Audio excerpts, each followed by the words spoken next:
ಜಯಪುರ ಗ್ರಾಮ ಪಂಚಾಯಿತಿ ವತಿಯಿಂದ ಏರಿಸಿರುವ ತೆರಿಗೆಯನ್ನು ಖಂಡಿಸಿ ಜಯಪುರ ಬಂದ್ ಮಾಡಿ ರಸ್ತೆ ತಡೆ ನಡೆಸಿ ಉಗ್ರ ಪ್ರತಿಭಟನೆ. ಜಯಪುರ ಗ್ರಾಮ ಪಂಚಾಯಿತಿ ವತಿಯಿಂದ ಏರಿಸಿರುವ ತೆರಿಗೆಯನ್ನು ಖಂಡಿಸಿ ವರ್ತಕರ ಸಂಘ, ಕಟ್ಟಡ ಮಾಲೀಕರು, ವಿವಿಧ ಸಂಘಟನೆಗಳ ಮುಂದಾಳತ್ವದಲ್ಲಿ ನಾಗರಿಕರಿಂದ ಜಯಪುರ ಬಂದ್ ಮಾಡಿ ರಸ್ತೆ ತಡೆ ನಡೆಸಿ ಉಗ್ರ ಪ್ರತಿಭಟನೆ. ಜಯಪುರ ಗ್ರಾಮ ಪಂಚಾಯಿತಿಯ ಕರ ಪರಿಷ್ಕರಣೆ ಖಂಡಿಸಿ ವರ್ತಕರ ಸಂಘ, ಕಟ್ಟಡ ಮಾಲೀಕರು ಸೇರಿದಂತೆ ವಿವಿಧ ಸಂಘಟನೆಗಳು ಫೆಬ್ರವರಿ 3ರಂದು ಕರೆ ನೀಡಿದ್ದ ಜಯಪುರ ಬಂದ್ಗೆ ಪಟ್ಟಣದ ಜನತೆಯಿಂದ ಉತ್ತಮ ಪ್ರತಿಕ್ರಿಯೆ ವ್ಯಕ್ತವಾಯಿತು. ಮುಂಜಾನೆಯಿಂದ ಸಂಜೆಯವರೆಗೂ ಪಟ್ಟಣ ಪಂಚಾಯಿತಿಯಲ್ಲಿನ ಅಂಗಡಿ ಮುಂಗಟ್ಟುಗಳನ್ನು ಮುಚ್ಚಿ ವ್ಯಾಪಾರ ವ್ಯವಹಾರಗಳನ್ನು ಸಂಪೂರ್ಣವಾಗಿ ಸ್ಥಗಿತಗೊಳಿಸಲಾಗಿತ್ತು. ಪಟ್ಟಣದಲ್ಲಿ ಜನವಾಹನ ಸಂಚಾರ ವಿರಳವಾಗಿತ್ತು. ಪಟ್ಟಣದ ಶೃಂಗೇರಿ ಕೊಪ್ಪ ವೃತ್ತದಲ್ಲಿ ವ್ಯಾಪಾರಸ್ಥರು ಮತ್ತು ನಾಗರಿಕರು ಒಗ್ಗೂಡಿ ಮಾನವ ಸರಪಳಿ ನಿರ್ಮಿಸಿ ರಸ್ತೆ ಬಂದ್ ಮಾಡಿ ವಾಹನ ಸಂಚಾರ ತಡೆಹಿಡಿದು ಜನವಿರೋಧಿ ತೆರಿಗೆ ಏರಿಕೆಯ ಗ್ರಾಮ ಪಂಚಾಯಿತಿಯ ನಡೆಯನ್ನ ಒಕ್ಕೊರಲಿನಿಂದ ಖಂಡಿಸಿದರು. ಬಳಿಕ ಗ್ರಾಮ ಪಂಚಾಯಿತಿ ಕಚೇರಿ ಮುಂಭಾಗ ಪ್ರತಿಭಟನಾ ಸಭೆ ನಡೆಯಿತು. 10%, 20% ಪ್ರತಿ ವರ್ಷ ಜಾಸ್ತಿ ಆಗುವಂತ ವ್ಯವಸ್ಥೆ ಇದೆ. ಇದರಲ್ಲಿ ಏನಾಗ್ಬೋದು ಹೇಳಿ. ನೀವು 5 ವರ್ಷಕ್ಕೆ ಈಗ ನೀವು 25,000 ಕಟ್ತಿದ್ರೆ 50,000, 50,000 ಕಟ್ತಿದ್ರೆ 1 ಲಕ್ಷ ಆಗ್ತದೆ. ಇದು ಪಾಸಿಬಲ್. ಈ ವ್ಯವಸ್ಥೆ ನಮ್ಮ ಪಂಚಾಯತಿ ವ್ಯವಸ್ಥೆಯಲ್ಲಿ ಇದೆ ಅಂತ ಹೇಳಿದರೆ ಬಡವರು ಬದುಕೋದೇ ಕಷ್ಟ.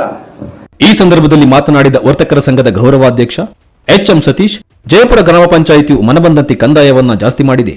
ಕಂದಾಯ ಪರಿಷ್ಕರಣೆ ಅನಿವಾರ್ಯವಾದರೂ ಅದಕ್ಕೊಂದು ಮಾನದಂಡವಿದೆ. ಯಾವುದೇ ನಗರ, ಪಟ್ಟಣ ಪ್ರದೇಶಗಳಲ್ಲೂ ಮಾಡದ ತೆರಿಗೆ ಏರಿಕೆಯನ್ನು ಜಯಪುರದಲ್ಲಿ ಮಾಡ ಹೊರಟಿರುವುದು ದುರಂತವೇ ಸರಿ. ಪಂಚಾಯಿತಿಯು ಏಕಾಏಕಿ ಸಾರ್ವಜನಿಕರಿಂದ ಒಟ್ಟಾರೆಯಾಗಿ 40 ಲಕ್ಷ ರುಗಳಿಗೂ ಹೆಚ್ಚು ಕಂದಾಯವನ್ನು ಸಂಗ್ರಹ ಮಾಡಲು ಉದ್ದೇಶಿಸಿರುವುದು ಹಲವು ಅನುಮಾನಗಳನ್ನು ಹುಟ್ಟುಹಾಕಿದೆ. ಕೂಡಲೇ ಏರಿಸಿರುವ ಕರವನ್ನು ಕಡಿಮೆಗೊಳಿಸದಿದ್ದಲ್ಲಿ ಮುಂದಿನ ದಿನಗಳಲ್ಲಿ ಪಂಚಾಯಿತಿಯ ಕಚೇರಿಗೆ ಬೀಗ ಜಡಿಯುವುದಾಗಿ ಎಚ್ಚರಿಸಿದರು. ಜಯಪುರ ವರ್ತಕರ ಸಂಘದ ಅಧ್ಯಕ್ಷ ಅಶೋಕ್ ಕುಮಾರ್, ಮಾಜಿ ಮಂಡಲ ಪ್ರಧಾನ ಎಸಿ ವಜ್ರಪ್ಪ, ಸಹ್ಯಾದ್ರಿ ಕಾಫಿ ಬೆಳೆಗಾರರ ಸಂಘದ ಅಧ್ಯಕ್ಷ ರಂಗನಾಥ್, ನಿವೃತ್ತ ಶಿಕ್ಷಕ ಕೆಜಿ ಪರಮೇಶ್ವರ ಶಾಸ್ತ್ರಿ, ಹಿರಿಯರಾದ ಕೃಷ್ಣಮೂರ್ತಿರಾವ್, ಕೆಎಸ್ ಶ್ರೀನಿವಾಸ್, ಪಂಚಾಯತ್ ಸದಸ್ಯರಾದ ಫಣಿರಾಜ್, ಮುಖಂಡರಾದ K Prabhakar, MR Ranganath, MV Subbaraju, Humayun Kabir, DN Keshavamurthy ಮುಂತಾದವರು ಕರ ಏರಿಕೆಯನ್ನ ಖಂಡಿಸಿ ಮಾತನಾಡಿದರು. ವರ್ತಕರಾದ ಓಆರ್ ಕೃಷ್ಣಮೂರ್ತಿ, ಎಂಜಿ ಪ್ರದೀಪ್, ಗಣೇಶ್, ಗಜಾನನ, ಮಹೇಶ್, ನಂದಿನಿ ಮುಂತಾದವರು ಪ್ರತಿಭಟನೆಯಲ್ಲಿ ಪಾಲ್ಗೊಂಡಿದ್ದರು. ಇಷ್ಟರ ಮಟ್ಟಿಗೆ ಒಂದು ಕಂದಾಯವನ್ನು ಏರ್ಪಡಿಸುವುದು, ಹೆಚ್ಚುವರಿ ಮಾಡುವಂಥದ್ದು ಅದು ಸರ್ಕಾರದಿಂದ ಈಗಾಗಲೇ ನಮಗೆ ಸುತ್ತೋಲೆ ಬಂದಿದೆ. ಅದಕ್ಕಾಗಿ ನಾವು ಈ ರೀತಿಯಲ್ಲಿ ಮಾಡ್ತಾ ಇದ್ದೇವೆ ಅಂತ ಹೇಳುವುದನ್ನು ಸಹ ಇವತ್ತೇನು ಪಿಡಿ ಅವರು ಹೇಳಿದ್ದನ್ನ ಎಲ್ಲ ಸದಸ್ಯರಿಗೂ ಸಹ ಈ ಅದನ್ನೇ ಮಾತನ್ನ ಹೇಳ್ತಾ ಇದ್ದಾರೆ. ಪಂಚಾಯಿತಿ ಕಚೇರಿ ಮುಂಭಾಗ ನಡೆಯುತ್ತಿದ್ದ ಪ್ರತಿಭಟನಾ ಸಭೆಯಲ್ಲಿ ತೆರಿಗೆ ಏರಿಕೆ ವಿಚಾರದ ಬದಲಿಗೆ ರಾಜಕೀಯ ಪ್ರೇರಿತ ಭಾಷಣ ಮಾಡಲಾಗುತ್ತಿದೆ. ಪಂಚಾಯಿತಿ ಆಡಳಿತದ ಬಗ್ಗೆ ಭಾಷಣಕಾರರು ನೀಡುತ್ತಿರುವ ಹೇಳಿಕೆ ಸತ್ಯವಲ್ಲ ಎಂದು ಗ್ರಾಮ ಪಂಚಾಯಿತಿ ಅಧ್ಯಕ್ಷರು ಮತ್ತು ಸದಸ್ಯರು ಆಕ್ರೋಶ ವ್ಯಕ್ತಪಡಿಸಿದ ಪ್ರಸಂಗವೂ ನಡೆಯಿತು. ಈ ವೇಳೆ ಪ್ರತಿಭಟನಾಕಾರರು ಹಾಗೂ ಗ್ರಾಮ ಪಂಚಾಯಿತಿ ಜನಪ್ರತಿನಿಧಿಗಳ ನಡುವೆ ತೀವ್ರತರದಲ್ಲಿ ಮಾತಿನ ಚಕಮಕಿ ನಡೆಯಿತು. ನಾವು ಹೇಳಿದ್ರೆ ಸುಪ್ರೀಂ ಅಂತ, ಬಟ್ ಬಾಡಿ ಸುಪ್ರೀಂ ಅನ್ನೋದನ್ನ ನೀವು ಅರ್ಥ ಮಾಡ್ಕೋಬೇಕು. ಗ್ರಾಮ ಪಂಚಾಯತಿ ಸದಸ್ಯರು ಎಲ್ಲೇ ಕೋಆಪರೇಟಿವ್ ಸೆಕ್ರೆಟರಿ ಇರ್ಬೋದು, ಅಥವಾ ಗ್ರಾಮ ಪಂಚಾಯತ್ ಇರ್ಬೋದು, ಜಿಲ್ಲಾ ಪಂಚಾಯತ್, ತಾಲೂಕ್ ಪಂಚಾಯತ್, ಬೋರ್ಡ್ ಸುಪ್ರೀಂ. ಇದನ್ನ ನಾವು ಪ್ರತಿಯೊಬ್ಬರು ಅರ್ಥ ಮಾಡ್ಕೋಬೇಕು. ನಾವು ಯಾರಿಗಾಗಿ ಗೆದ್ದು ಹೋಗಿದೀವಿ ಅಂತ. ಯಾಕೆಂದ್ರೆ ನೀವು ಪಂಚಾಯತಿ ಟ್ಯಾಕ್ಸ್ ಕಲೆಕ್ಟ್ ಮಾಡೋಕೆ ನೀವು ಗೆದ್ದು ಹೋಗಿರ್ತಕ್ಕಂಥದ್ದಲ್ಲ. 500 ರೂಪಾಯಿ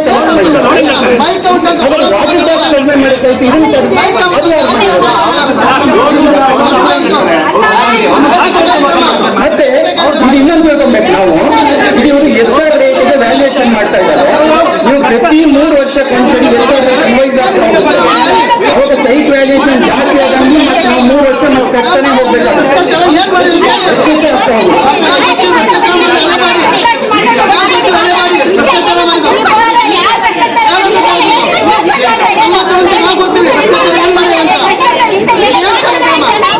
ಸಾಕಷ್ಟು ಯೋಚನೆ ಬರಬೇಕು. ದಯವಿಟ್ಟು ನಿಮ್ಮ ಸಹಕಾರ ನಾವು ಕಾಯ್ತಾ ಇರೋದು. ದಯವಿಟ್ಟು ವ್ಯವಸ್ಥೆಯಲ್ಲಿ ಜನರು ಯೋಜನೆಗೆ ಬನ್ನಿ. ಪಂಚಾಯತ್ ದಯವಿಟ್ಟು ಸಾವಧಾನವಾಗಿ ಸೌಹಾರ್ದದಿಂದ ಬಗೆಹರಿಸಬೇಕು ಅಂತ 3 ವರ್ಷಕ್ಕೆಲ್ಲ ಬಂದಿದ್ದಾರೆ. ಆಯ್ತಾ? ಎಲ್ಲ ಪಿಡಿಗಳು ಸಹ ಯೋಚನೆ ಬರಬೇಕು. ದಯವಿಟ್ಟು ಬನ್ನಿ. ಎಲ್ಲ ಪಂಚಾಯತಿ ಅಧ್ಯಕ್ಷರು, ಸದಸ್ಯರು, ಪಿಡಿಗಳ ಯೋಚನೆ ಬರಬೇಕು.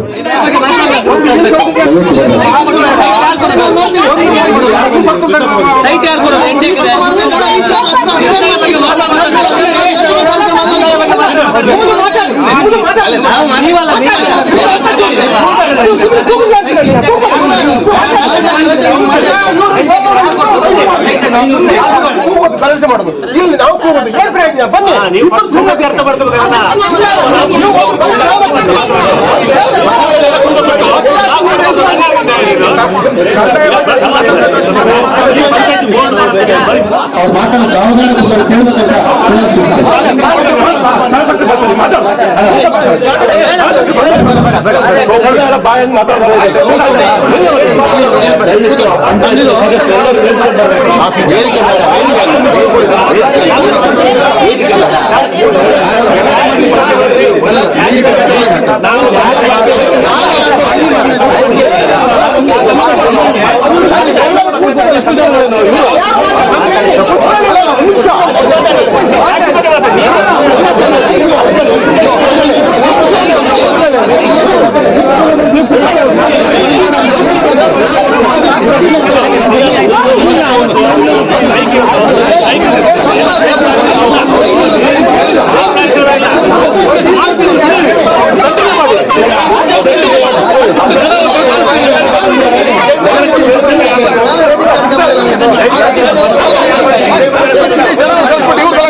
ಆರೋಪ ಪ್ರತ್ಯಾರೋಪಗಳ ಸುರಿಮಳೆಯಾಯಿತು.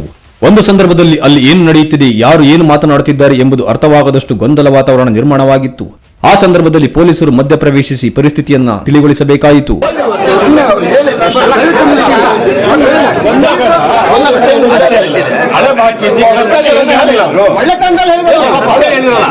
ಸತೀಶ್ ಅಣ್ಣ ಮಾತಾಡಿದ್ರು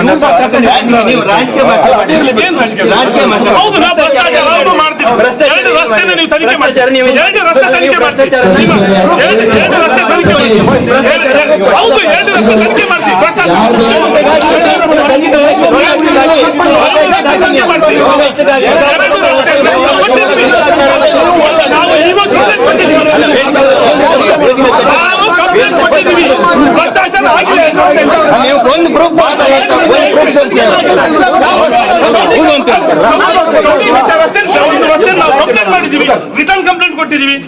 ಇವಾಗ ಹೋಗಿ ನೋಡಿ ಕಂಪ್ಲೇಂಟ್ ಏನು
ಸರ್ವೆ ಮಾಡಿ ಅಳತೆ ಪ್ರಕಾರ ಕಂದಾಯ ಹಾಕಕ್ಕೆ ಒಂದು ಆದೇಶ ಬಂದಿತ್ತು ಸರ್ಕಾರದಿಂದ.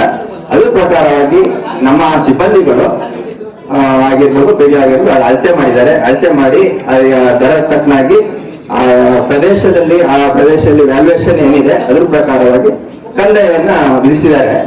ಆದ್ರೆ ನಮಗೆ ಸ್ವಲ್ಪ ಕಮ್ಮಿ ಇದೆ, ನಾವು ಸತ್ಯನ ಒಪ್ಕೊಳ್ಬೇಕಾಗತ್ತೆ. ಯಾಕಂತ ಹೇಳಿದ್ರೆ ನಾವು ಇಷ್ಟು ಮಟ್ಟದಲ್ಲಿ ಜಾಸ್ತಿ ಆಗುತ್ತೆ ಅನ್ನೋದು ನಮಗೂ ಗೊತ್ತಿರ್ಲಿಲ್ಲ. ನಾವು ಒಪ್ಕೊಳ್ತೀವಿ. ಆದ್ರೆ ಇದು ನೀವು ಮಾಡ್ತಾ ಇರೋದು ಪ್ರತಿಭಟನೆ ಏನು ತಪ್ಪು ಅಂತಲ್ಲ, ನಿಮ್ಗೆ ಹಕ್ಕಿದೆ, ನೀವು ಪ್ರತಿಭಟನೆ ಮಾಡ್ಲಿಕ್ಕೆ ಹಕ್ಕಿದೆ. ನಾವು ಅದನ್ನ ಆಲೈಸಿ ಅದನ್ನ ಕೇಳ್ಕೊಂಡು ನಾವು ಅದನ್ನ ಪರಿಷ್ಕರಣೆ ಮಾಡ್ಲಿಕ್ಕೂ ನಮಗೆ ಒಂದು ಹಕ್ಕಿದೆ. ಆದ್ರೆ ನಿನ್ನೆ ಒಂದು ವರ್ತಕರದೊಂದು ಸಭೆ ಇಲ್ಲಿ ಕರೆದಿದ್ವಿ ನಾವು. ಅವತ್ತು ಇಒ ಬರ್ತಾರೆ ಅಂತ ಹೇಳಿದ್ರು. ಇಒ ಬಂದಿದ್ರು. ಇಒ ಬಂದಾಗ ಇಒ ಏನ್ ಹೇಳಿದ್ರು, ನಿಮಗೆ ಯಾವುದೇ ಕಾರಣಕ್ಕೂ ಪರಿಷ್ಕರಣೆ ಮಾಡಿ ಅದನ್ನ ಕಮ್ಮಿ ಮಾಡ್ಲಿಕ್ಕೆ ಹಕ್ಕಿಲ್ಲ ಅಂತ ಒಂದು ನಮಗೆ ಹೇಳಿದ್ರು. ನಾನು ಅದ್ರ ಬಗ್ಗೆ ನಾವೊಂದು 2-3 ಜನ ಕಾಮೆಂಟ್ ಮಾಡಿದ್ರು. ಅವರಿಗೆ ಪ್ರತಿ ಉತ್ತರವಾಗಿ ನಾವು ಕೇಳಿದ್ವಿ, ಅದು ಯಾಕೆ ಸರ್, ನಾವೇನು ಗುಲಾಮ್ರ, ನಾವೇನು ಬ್ರೋಕರ್ಗಳ, ನಮ್ಮನ್ನು ಜನ ಆಯ್ಕೆ ಮಾಡಿ ಕಳಿಸಿದ್ದಾರೆ, ಜನ ಹಿತರ ದೃಷ್ಟಿಗೋಸ್ಕರ ಆಯ್ಕೆ ಮಾಡಿ ಕಳಿಸಿದ್ದಾರೆ ಅಂತ ನಾವು ಮಾತಾಡಿದೀವಿ. ಎಲ್ಲ ಮಾತಾಡಿ ರೆಗ್ಯುಲೇಷನ್ ಕೂಡ ಮಾಡಿದೀವಿ. ಸರ್ಕಾರಕ್ಕೆ ವರದಿ ಕಳಿಸಕ್ಕೆ 50% ಕಮ್ಮಿ ಮಾಡ್ಬೇಕಂತ ವರದಿನ ನಾವು ಕಳಿಸಿದೀವಿ. ನಾವು ಪಂಚಾಯತಿಯಿಂದ ಏನ್ ಮಾಡ್ಬೇಕು ಅದನ್ನ ನಾವು ಎಲ್ಲ ಮಾಡ್ತಾ ಇದೀವಿ.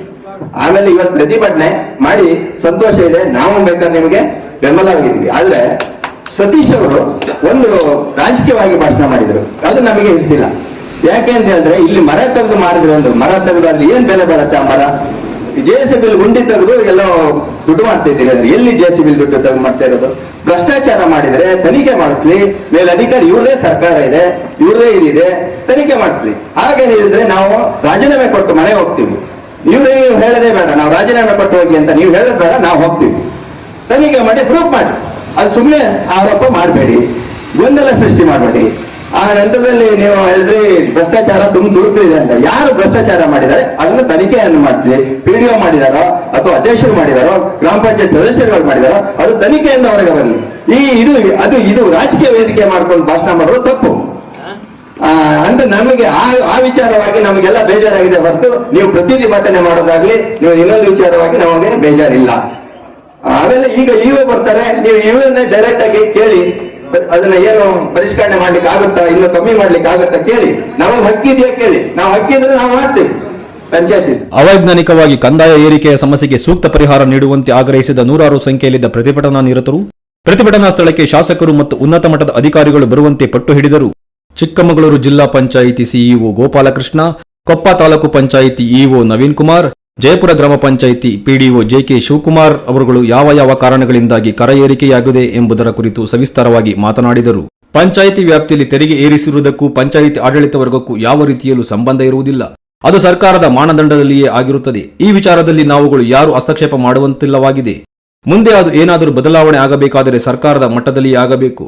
ನಿಮ್ಮ ಅಹವಾಲನ್ನು ಸರ್ಕಾರಕ್ಕೆ ಕಳುಹಿಸಿಕೊಡಲಾಗುವುದು. ಮುಂದೆ ಅಲ್ಲಿಂದ ಬರುವ ಸೂಚನೆ ನಿರ್ದೇಶನದ ಮೇರೆಗೆ ಸೂಕ್ತ ಕ್ರಮ ಜರುಗಿಸಲಾಗುವುದು ಎಂದರು.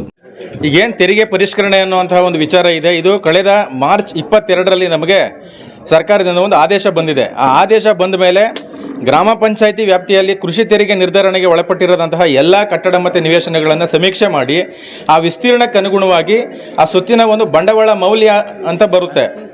ಆ ಸ್ವತ್ತಿನ ಬಂಡವಾಳ ಮೌಲ್ಯದ ಆಧಾರದ ಮೇಲೆ ತೆರಿಗೆಯನ್ನು ವಿಧಿಸಬೇಕು ಅಂತ ಹೇಳಿ ನಮಗೆ ಆದೇಶ ಬಂದಿದ್ದರಿಂದ ನಾವು ಕಳೆದ ಒಂದು ವರ್ಷದಿಂದನೇ ಇದನ್ನು ಪ್ರಕ್ರಿಯೆಯನ್ನು ಕೈಗೆತ್ತಿಕೊಂಡು ಎಲ್ಲ ಆಸ್ತಿಗಳನ್ನು ಸಹ ಸಮೀಕ್ಷೆಯನ್ನು ಮಾಡಿ ಗ್ರಾಮ ಸಭೆ, ವಾರ್ಡ್ ಸಭೆಗಳಲ್ಲಿ ಇದಕ್ಕೆ ನಾವು ಮಾಹಿತಿಯನ್ನು ಕೊಟ್ಟು ಅಂಗೀಕಾರವನ್ನು ಮಾಡಿಕೊಂಡು ಸಾಮಾನ್ಯ ಸಭೆಗಳಲ್ಲೂ ಸಹ ಈ ವಿಚಾರವನ್ನು ಚರ್ಚೆ ಮಾಡಿ ಎಲ್ಲ ಪರಿಷ್ಕೃತ ಮಾಡಿ ವಿಸ್ತೀರ್ಣಕ್ಕೆ ಅನುಗುಣವಾಗಿ ಸ್ವತ್ತಿನ ಬಂಡವಾಳ ಮೌಲ್ಯದ ಆಧಾರದ ಮೇಲೆ ವಿಸ್ತೀರ್ಣಕ್ಕೆ ಅನುಗುಣವಾಗಿ ನಾವು ತೆರಿಗೆಯನ್ನು ನಿರ್ಧರಣೆ ಮಾಡುವಂತಹ ಪ್ರಕ್ರಿಯೆ ಮಾಡಿದಾಗ ಆಗ ನಮಗೆ ಒಂದು ಫೈನಲ್ ಕ್ಲಿಯರ್ ಪಿಕ್ಚರ್ ಬಂದಿದೆ. ಈ ಒಂದು ಪ್ರಾಪರ್ಟಿಗೆ ಈ ಥರ ಟ್ಯಾಕ್ಸ್ ಬಂದಿದೆ ಅಂತೇಳಿ. 50,000 ರೀಚ್ ಆಗಿರೋದು ಯಾವುದೂ ಇಲ್ಲ. 40,000 ಮೇಲ್ಪಟ್ಟಂತಹ ಆಸ್ತಿ ಬಂದಿರುವಂಥದ್ದು ಕೇವಲ 3 ಪ್ರಾಪರ್ಟೀಸ್ ಮಾತ್ರ. 2,166 ಪ್ರಾಪರ್ಟೀಸ್ ಇದೆ ಟೋಟಲ್ ನಾವು ಸರ್ವೆ ಮಾಡಿದಾಗ ಸಿಕ್ಕಿರೋದು. ಅದರಲ್ಲಿ 5,000ಕ್ಕಿಂತ ಮೇಲ್ಪಟ್ಟಂಥ ಪ್ರಾಪರ್ಟಿಗಳು ಇರುವಂಥದ್ದು ಕೇವಲ 94 ಪ್ರಾಪರ್ಟೀಸ್. ಇದನ್ನು ನಾವು ಬಾಡಿನಲ್ಲೆಲ್ಲ ಡಿಸ್ಕಸ್ ಮಾಡಿ ಅನುಮೋದನೆ ಮಾಡೋದಕ್ಕೆಲ್ಲ ನಾವು ಮಂಡನೆ ಮಾಡಿದಾಗ ನಮ್ಮ ಎಲ್ಲ ಸದಸ್ಯರುಗಳು ಇದು ಸ್ವಲ್ಪ ಹೆಚ್ಚಿನ ಪ್ರಮಾಣದಲ್ಲಿ ಹೊರೆ ಆಗ್ತದೆ, ಸಾರ್ವಜನಿಕರಿಗೆ ಹೊರೆ ಆಗ್ತದೆ, ಇದನ್ನು ನಾವು ಕಡಿಮೆ ಮಾಡೋಣ, ಕಡಿಮೆ ಮಾಡಬೇಕನ್ನುವಂತಹ ಒಂದು ಬೇಡಿಕೆಯನ್ನು ಸಹ ಅವರು ಮೀಟಿಂಗಲ್ಲಿ ಇಟ್ಟಿದ್ದಾರೆ. ಸೊ ಆದರೆ ಇಲ್ಲಿ ಗೈಡೆನ್ಸ್ ವ್ಯಾಲ್ಯೂ ಕೊಟ್ಟಿದೆ ಒಂದು ಗೌರ್ಮೆಂಟು. ಜೈಪುರ ವಿಲೇಜ್ಗೆ ಒಂದು ವ್ಯಾಲ್ಯೂ ಇದೆ, ಕೂಳೂರು ವಿಲೇಜ್ಗೆ ಒಂದು ವ್ಯಾಲ್ಯೂ ಇದೆ. ಜೈಪುರಕ್ಕೆ ಬಂದರೆ 1 ಸ್ಕ್ವೇರ್ ಮೀಟರ್ಗೆ ಸಬ್ ರಿಜಿಸ್ಟರ್ ವ್ಯಾಲ್ಯೂಯೇಷನ್ನು 6,000 ಇದೆ ಸ್ಟೇಟ್ ಹೈವೇಗೆ. ಡಿಸ್ಟಿಕ್ ಮೈನ್ ರೋಡ್ಗೆ ಬಂದರೆ 5,200 ಪ್ಲಸ್ 30%, ಕಮರ್ಷಿಯಲ್ ಆದರೆ ಅದಕ್ಕೆ ಇನ್ನೂ ಪ್ಲಸ್ 40%. ಈ ಥರ ಒಂದು ಗೈಡೆನ್ಸ್ ವ್ಯಾಲ್ಯೂ ಕೊಟ್ಟಿದೆ. ಸೊ ವಿಸ್ತೀರ್ಣ, ಫಾರ್ ಎಕ್ಸಾಂಪಲ್ ಉದಾಹರಣೆ ಹೇಳೋದಾದರೆ ಒಂದು ಪ್ರಾಪರ್ಟಿಗೆ 100 ಚದರ ಮೀಟರ್ ಇದೆ. 100 ಚದರ ಮೀಟರ್ ಇದೆ ಅಂತ ಅಂದರೆ ಆ ಪ್ರಾಪರ್ಟಿಗೆ ನಾವು ಅಲ್ಲಿ ವಿಸ್ತೀರ್ಣ ಕಡಿಮೆ ಮಾಡೋಕ್ಕಾಗಲ್ಲ. 100 ಸ್ಕ್ವೇರ್ ಮೀಟರ್ ಇರೋ ಪ್ರಾಪರ್ಟಿಗೆ 50 ಸ್ಕ್ವೇರ್ ಮೀಟರ್ ಅಂತ ನಾವು ಹಾಕೋಕ್ಕೆ ಬರೋಲ್ಲ. ಮತ್ತು ರೇಟ್ ಗೌರ್ಮೆಂಟ್ ಏನು ಫಿಕ್ಸ್ ಮಾಡಿಕೊಟ್ಟಿದೆ 6,000 ರೂಪಾಯಿ ಅಂತೇಳಿ, ಅದನ್ನು ಕಡಿಮೆ ಮಾಡೋದಕ್ಕೆ ನಮ್ಮ ಹಂತದಲ್ಲಿ ಅಧಿಕಾರ ಇಲ್ಲ. ಅದಕ್ಕೋಸ್ಕರ ನಾವು ಮತ್ತೆ ಕಂಪ್ಯೂಟರ್ನಲ್ಲಿ ಮಾಡೋವಂಥದ್ದು. ಇದು ಕಂಪ್ಯೂಟರ್ಗೆ ಗೌರ್ಮೆಂಟೇ ನಮಗೆ ಪಂಚತಂತ್ರ 2 ತಂತ್ರಾಂಶ ಅಂತೇಳಿ ಕ್ರಿಯೇಟ್ ಮಾಡಿ ಅದರಲ್ಲಿ ಹಾಕೋದಕ್ಕೆ ಹೇಳಿದ್ದಾರೆ. ನಮಗೆ ಅಲ್ಲಿ ವಿಸ್ತೀರ್ಣ, ಒಂದು ಪ್ರಾಪರ್ಟಿಯ ವಿಸ್ತೀರ್ಣ ಮಾತ್ರ ನಾವು ಅದರಲ್ಲಿ ಮೆನ್ಷನ್ ಮಾಡ್ಬೋದು. ಮತ್ತು ಗೈಡೆನ್ಸ್ ವ್ಯಾಲ್ಯೂ ಏನಿದೆ ಈ ವಿಲೇಜ್ದು 6,000 ರೂಪಾಯಿ ಜೈಪುರಕ್ಕಿದೆ. ಅದೇ ಕೂಳೂರು ವಿಲೇಜ್ಗೆ ಹೋದರೆ 1,700 ರೂಪಾಯಿ ಇದೆ. ಅದೇ ನೀವು ಇನ್ನೂ ಬೇರೆ ಬೇರೆ ವಿಲೇಜ್ಗೆ ಹೋದರೆ ಬೇರೆ ಬೇರೆ ರೇಟ್ಸ್ ಇದೆ. ಕೆಲವೊಂದು ಕಡೆ 1,000 ರೂಪಾಯಿ ಇದೆ. ಆದರೆ ಜೈಪುರ ವಿಲೇಜಲ್ಲಿ ವ್ಯಾಲ್ಯೂಯೇಷನ್ ಏನಿದೆ ಅದು ಸ್ವಲ್ಪ ಹೆಚ್ಚಿಗೆ ಇರೋದ್ರಿಂದ ಟೋಟಲ್ ಕ್ಯಾಪಿಟಲ್ ವ್ಯಾಲ್ಯೂ ಪ್ರಾಪರ್ಟಿದು ಹೆಚ್ಚಿಗೆ ಬರ್ತದೆ. ಸೊ ಅದನ್ನು ನಾವು ಕಂಪ್ಯೂಟರ್ನಲ್ಲಿ ಎರಡೇ ವಿಸ್ತೀರ್ಣ ಮತ್ತು ಈ ಗೈಡೆನ್ಸ್ ವ್ಯಾಲ್ಯೂನ ಜಸ್ಟ್ ಎರಡನ್ನು ಮೆನ್ಷನ್ ಮಾಡಿದ್ರೆ ಸಾಕು, ಆಟೋಮೆಟಿಕಲಿ ಅದು ಯಾವ ಒಂದು ಪರ್ಸೆಂಟೇಜ್ಗೆ ಪ್ರಾಪರ್ಟಿ ತಗೊಳ್ಳುತ್ತೋ ಆ ಟ್ಯಾಕ್ಸ್ ಕ್ಯಾಲ್ಕುಲೇಟ್ ಆಗಿ ಫೈನಲ್ ಆಗಿ ಇಷ್ಟು ಟ್ಯಾಕ್ಸ್ ಅಂತ ಬರುತ್ತೆ. ಅದರಲ್ಲಿ ನಮಗೆ ಬದಲಾವಣೆ ಮಾಡೋದಕ್ಕೆ ನಮ್ಮ ಹಂತದಲ್ಲಿ ಅವಕಾಶ ಇರೋದಿಲ್ಲ ಅನ್ನೋದನ್ನು ನಾನು ಸಭೆನ ಗಮನಕ್ಕೂ ತಂದಿದ್ದೇನೆ. ಸೊ ಆವಾಗ ಅದು ಏನಾಯಿತು, ನಾವು ಅದು ನಮ್ಮ ಹಂತದಲ್ಲಿ ಇಲ್ಲ ಅಂದಮೇಲೆ ಸರ್ಕಾರಕ್ಕೆ ಅದನ್ನು ಮೇಲಧಿಕಾರಿಗಳಿಗೆ ಪ್ರಸ್ತಾವನೆ ಕಳಿಸೋಣ. ಅನ್ನೋ ಥರ ಆಯಿತು. ಮತ್ತು ನೀವು ಪ್ರತಿಭಟನೆ ಮಾಡ್ತೀವಿ ಅಂತೇಳಿ ವರ್ತಕರ ಸಂಘದಿಂದ ಏನು ನಮಗೆ ಬೇಡಿಕೆ ಬಂತು, ಆಗಲೂ ಸಹ ನಾವು ಅವರನ್ನ ಸೌಜನ್ಯಯುತವಾಗಿ ಒಂದು ಡಿಸ್ಕಸ್ ಮಾಡೋಣ, ಪ್ರತಿಭಟನೆ ಮಾಡೋದು ಬೇಡ, ಪ್ರತಿಭಟನೆಗೆ ಬಿಡೋದು ಬೇಡ, ಒಂದು ಒಳ್ಳೆ ರೀತಿಯಲ್ಲಿ ನಾವು ಚರ್ಚೆ ಮಾಡಿ ಅದನ್ನು ಪರಿಹಾರ ಮಾಡ್ಕೊಳ್ಳೋಣ ಅಂತ ನಿನ್ನೆ ಮೀಟಿಂಗು ಸಹ ಕರೆದಿದ್ವಿ. ಆದರೆ ಯಾರೂ ಬಂದಿಲ್ಲ. ಆದರೂ ಸಹ ನಿನ್ನೆ ನಮ್ಮ ಕಾರ್ಯನಿರ್ವಹಣಾ ಅಧಿಕಾರಿಗಳು ಸಹ ಈ ಸಭೆಗೆ ಬಂದಿದ್ದರು. ನಾವು ಏನು ತೆರಿಗೆ ಪರಿಷ್ಕರಣೆ ಮಾಡಿ ಸರ್ವೆ ಮಾಡಿ ಎಲ್ಲ ಮಾಡಿದ್ದೀವಿ ಅದನ್ನೆಲ್ಲ ಅವರನ್ನು ಸಹ ಪರಿಶೀಲನೆ ಮಾಡಿದ್ದಾರೆ. ಪರಿಶೀಲನೆ ಮಾಡಿಬಿಟ್ಟು ಸರ್ಕಾರದ ಕಾನೂನಿಗೆ ಅನುಗುಣವಾಗಿ ಏನು ಮಾಡಿದ್ದೀವೋ ಅದು ಕ್ರಮಬದ್ಧವಾಗಿದೆ. ಆದರೆ ನಮ್ಮ ಸದಸ್ಯರು ಸಹ ಕೇಳಿದ್ದಾರೆ, ಇದನ್ನು ನಮ್ಮ ಹಂತದಲ್ಲಿ ಏನಾದರೂ ಕಡಿಮೆ ಮಾಡ್ಬೋದಾ ಅಂಥೇಳಿ. ಆದರೆ ಅದು ಸ್ವತ್ತಿನ ವಿಸ್ತೀರ್ಣ ಮತ್ತು ಗೈಡೆನ್ಸ್ ವ್ಯಾಲ್ಯೂ ಅವೆರಡೇ ಮೇನ್ ಫ್ಯಾಕ್ಟರ್. ಇಲ್ಲಿ ಸ್ವತ್ತಿನ ವಿಸ್ತೀರ್ಣ ಕಡಿಮೆ ಮಾಡೋಕ್ಕಾಗಲ್ಲ, ಗೈಡೆನ್ಸ್ ವ್ಯಾಲ್ಯೂ ಗೌರ್ಮೆಂಟ್ ಫಿಕ್ಸ್ ಮಾಡಿರೋದನ್ನ ನಮ್ಮ ಹಂತದಲ್ಲೇ ಕಡಿಮೆ ಮಾಡೋ ಅಧಿಕಾರ ಇಲ್ಲ. ಸೊ ಹಾಗಾಗಿ ಅವೆರಡನ್ನೂ ಕಡಿಮೆ ಮಾಡೋಕ್ಕಾಗಲಿಲ್ಲ ಅಂತ ಅಂದಾಗ ನಾವು ತೆರಿಗೆಯನ್ನು ಕಡಿಮೆ ಮಾಡೋದಕ್ಕೆ ಅವಕಾಶ ಇಲ್ಲ ಅನ್ನೋದು ರೀತಿಯಿಂದ ನಮಗೆ ನೆನ್ನೆ ಮಂದಟ್ಟು ಮಾಡಿದ್ದಾರೆ. ಸೊ ಹಾಗಾಗಿ ಏನು ಮಾಡಿದ್ರು, ಫೈನಲ್ ಡಿಸಿಷನ್ ಸಭೆಯಲ್ಲಿ ಆಯಿತು ಇದನ್ನು ಸರ್ಕಾರಕ್ಕೆ ಕಳಿಸೋಣ. ಜೈಪುರ ಗ್ರಾಮ ಪಂಚಾಯತಿ ವ್ಯಾಪ್ತಿಯಲ್ಲಿ ಹೆಚ್ಚಿನ ಕೂಲಿ ಕಾರ್ಮಿಕರು ವಾಸ ಇರೋದ್ರಿಂದ ಮತ್ತು ವ್ಯಾಪಾರ ವಹಿವಾಟುಗಳು ಕಡಿಮೆ ಇರೋದ್ರಿಂದ ಮತ್ತು ಆರ್ಥಿಕವಾಗಿ ವ್ಯಾಪಾರಸ್ಥರು ಸಂಕಷ್ಟದಲ್ಲಿ ಇರೋದ್ರಿಂದ ಈ ಒಂದು ಅಂಶಗಳನ್ನೆಲ್ಲ ಸದಸ್ಯರುಗಳು ತಿಳಿಸಿದ್ದಾರೆ ಸಭೆಯಲ್ಲಿ. ನಾವು ಅದನ್ನು ದಾಖಲು ಮಾಡಿದ್ದೀವಿ. ಸೊ ಇದರೆಲ್ಲದೂ ಆಧಾರದ ಮೇಲೆ ಅವಕಾಶ ಇದ್ದರೆ, ಕಾನೂನಲ್ಲಿ ಅವಕಾಶ ಇದ್ದರೆ ಸರ್ಕಾರ ಕಡಿಮೆ ಮಾಡೋದು, ನಾವೇನು 50% ಲೆಸ್ ಮಾಡಬೇಕು, ಎಲ್ಲ ಆಸ್ತಿಗಳಲ್ಲಿ 50% ತೆರಿಗೆಯನ್ನು ಕಡಿಮೆ ಮಾಡಬೇಕು ಅನ್ನೋ ರೀತಿಯಲ್ಲಿ ಬಾಡಿಯವರು ತಿಳಿಸಿದ್ದಾರೆ. ಸೊ ನಾವು ಅದನ್ನು ದಾಖಲು ಮಾಡ್ಕೊಂಡಿದ್ದೀವಿ, ಈ ಮೇಲಾಧಿಕಾರಿಗಳಿಗೆ ಕಳಿಸ್ಕೊಡ್ತೀವಿ. ಮೇಲಾಧಿಕಾರಿಗಳಿಂದ ನಮಗೆ ಏನು ಡೈರೆಕ್ಷನ್ ಬರ್ತದೋ ಆ ರೀತಿ ನಾವು ಕ್ರಮ ಮಾಡ್ತೇವೆ. ಇಲ್ಲಿ ನಾವು ಸರ್ಕಾರಿ ಅಧಿಕಾರಿಗಳಾಗಿ ಕಾನೂನಿನ ವ್ಯಾಪ್ತಿಯೊಳಗಡೆಗೆ ಅನುಗುಣವಾಗಿ ಕೆಲಸ ಮಾಡುವಂಥವ್ರು ನಾವು. ಈಗ ಸರ್ಕಾರ ಏನು ಹೇಳ್ತೋ ಅದು ಮಾಡ್ತೇವೆ, ನೀವು ಮಾಡಬೇಡಪ್ಪ ಅದನ್ನು ವಿತ್ಡ್ರಾ ಮಾಡಿದ್ರೆ ನಾವು ಮಾಡೋಕ್ಕೆ ಹೋಗಲ್ಲ. ಆದರೆ ನಮಗೆ ಪ್ರತಿ ದಿವಸ ಮೀಟಿಂಗ್ ಇರುತ್ತೆ, ಸರ್ಕಾರದ ಆದೇಶಕ್ಕೆ ಅನುಗುಣವಾಗಿ ನಾವು ಕೆಲಸ ಮಾಡೋರು. ಇಲ್ಲ ನಮಗೆ ಯಾರಿಗೋ ಪ್ರಿಜುಡೈಸ್ ಮೈಂಡ್ ಇಟ್ಕೊಂಡು ತೊಂದರೆ ಕೊಡಬೇಕು ಅಥವಾ ಇನ್ನೇನೋ ಅನ್ಯಾಯ ಅದು ಸಾಧನೆ ನಮ್ಮ ಮನಸ್ಸಲ್ಲೇ ಇಲ್ಲ. ನಾವು ಸರ್ವಿಸ್ ಕೆಲವು ಪ್ರಿನ್ಸಿಪಲ್ಸ್ ಇಟ್ಕೊಂಡು ಬಂದಿದ್ದೇವೆ. ಹಾಗಾಗಿ ಜನರಿಗೆ ಎಷ್ಟು ಸಾಧ್ಯ ಆಗುತ್ತೋ ಅಷ್ಟು ಒಳ್ಳೆಯದನ್ನು ಮಾಡೋದಕ್ಕೆ ನಾವು ಪ್ರಯತ್ನ ಮಾಡುವಂಥ. ಆದರೆ ನಾವು ಸರ್ಕಾರದ ವಿರುದ್ಧವಾಗಿ ಮಾಡಿದಾಗ ನಮಗೆ ಕೇಳ್ತಾರೆ, ನೀವು ಸರ್ಕಾರದ ವಿರುದ್ಧವಾಗಿ ನಿರ್ಣಯ ಕೈಗೊಳ್ಳೋದಕ್ಕೆ ನಿಮಗೆ ಏನು ಅಧಿಕಾರ ಇದೆ, ನೀವು ಮೇಲಧಿಕಾರಿಗಳು ಕಳಿಸ್ಬೋದಾಗಿತ್ತು, ಮೇಲಿನ ಹಂತಕ್ಕೆ ಕಳಿಸಿ ಸ್ಪಷ್ಟೀಕರಣವನ್ನು ಕೇಳ್ಬೋದಾಗಿತ್ತು ಅನ್ನುವಂತಹ ವಿಷಯ ಬರ್ತದೆ. ಸೊ ಹಾಗಾಗಿ ನಾವು ಅದನ್ನು ನಿನ್ನೆ ಒಂದು ವಿಶೇಷ ಸಭೆಯನ್ನು ಕರೆದಿದ್ವಿ. ನಿನ್ನೆನೂ ಸಹ 50% ಎಲ್ಲ ಆಸ್ತಿಗಳಿಗೂ 50% ತೆರಿಗೆಯನ್ನು ಕಡಿಮೆ ಮಾಡಬೇಕು ಅನ್ನೋ ರೀತಿಯಲ್ಲಿ ಎಲ್ಲ ನಮ್ಮ ಸದಸ್ಯರುಗಳು, ಅಧ್ಯಕ್ಷರು, ಉಪಾಧ್ಯಕ್ಷರುಗಳು ಸೇರಿ ತೀರ್ಮಾನವನ್ನು ಮಾಡಿದ್ದಾರೆ. ಆದರೆ ಅದು ಸರ್ಕಾರಕ್ಕೆ ಆದೇಶಕ್ಕೆ ಸ್ವಲ್ಪ ವಿರುದ್ಧ. ನಾನು ಅದಕ್ಕೆ ಇಮಿಡಿಯೇಟ್ಲಿಗೆ ಆಯಿತು ಮಾಡೋಣ ಅನ್ನೋ ರೀತಿಯಲ್ಲಿ ಮಾಡಲ್ಲ, ಯಾಕಂದರೆ ಕಂಪ್ಯೂಟರ್ನಲ್ಲಿ ಅದಕ್ಕೆ ಅವಕಾಶ ಇರೋದಿಲ್ಲ ಮಾಡೋಕ್ಕೆ.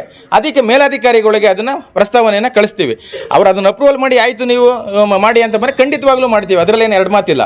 ಹಾಗಾಗಿ ಈ ಬಗ್ಗೆ ಯಾರು ದಯವಿಟ್ಟು ಗೊಂದಲ ಮಾಡ್ಕೊಳ್ಳುವಂಥದ್ದು ಬೇಡ. ಗ್ರಾಮ ಪಂಚಾಯಿತಿ ಬೋರ್ಡೇ ಉದ್ದೇಶಪೂರ್ವಕ ಇದು ಎಲ್ಲ ಇಡೀ ರಾಜ್ಯದ 6021 ಗ್ರಾಮ ಪಂಚಾಯಿತಿಗಳಲ್ಲೂ ನಡೀತಾ ಇರುವಂತಹ ಒಂದು ಪ್ರಕ್ರಿಯೆ ಇದು ಬರೀ ಜೈಪುರದಲ್ಲೇ ನೀವು ಎಲ್ಲ ಯಾಕಂದರೆ ಗೈಡೆನ್ಸ್ ವ್ಯಾಲ್ಯೂ ಮೇಲೆ ಡಿಪೆಂಡ್ ಆಗ್ತದೆ. ನೀವು ಜೈಪುರ ಟೌನಲ್ಲಿ 6000 ಇರುವಂಥದ್ದು, ನೀವು ಅದೇ ಗುಡ್ಡೆದೊಡ್ಡ ಗ್ರಾಮ ಪಂಚಾಯಿತಿಗೆ ಹೋದರೆ ಇಲ್ಲಿ 6000 ಇರೋ ವ್ಯಾಲ್ಯೂ ಅಲ್ಲಿ 1000 ಇರುತ್ತೆ. ಇಲ್ಲಿ 60 ಲಕ್ಷ ವ್ಯಾಲ್ಯೂಯೇಷನ್ ಬರೋ ಪ್ರಾಪರ್ಟಿ ಅಲ್ಲಿಗೆ 10 ಲಕ್ಷಕ್ಕೆ ಬರ್ತದೆ. ಸೊ ಹಾಗಾಗಿ ಆಟೋಮೆಟಿಕ್ಕಾಗಿ ತೆರಿಗೆಗಳು ವೇರಿಯೇಷನ್ಸ್ ಒಂದು ಪಂಚಾಯತಿಯಿಂದ ಇನ್ನೊಂದು ಪಂಚಾಯತಿಗೆ ವೇರಿಯೇಷನ್ಸ್ ಆಗ್ತದೆ. ಇಲ್ಲಿ ಸ್ವಲ್ಪ ಜೈಪುರ ಟೌನ್ ಲಿಮಿಟ್ ಇದೆ, ಬಾಳೆಹೊನ್ನೂರು ಬಿ ಕಣಬೂರು ಗ್ರಾಮ ಪಂಚಾಯತಿ ಟೌನ್ ಲಿಮಿಟ್ ಇದೆ, ನಮ್ಮ ತಾಲೂಕಲ್ಲಿ ಹರಿಹರಪುರ, ಕೊಪ್ಪ ಗ್ರಾಮಾಂತರ ಇವತ್ರದ್ದು ಈಗಾಗಲೇ ನಾವು ಆನ್ಲೈನೆಲ್ಲ ರಿಪೋರ್ಟ್ ನೋಡಿದ್ದೇವೆ.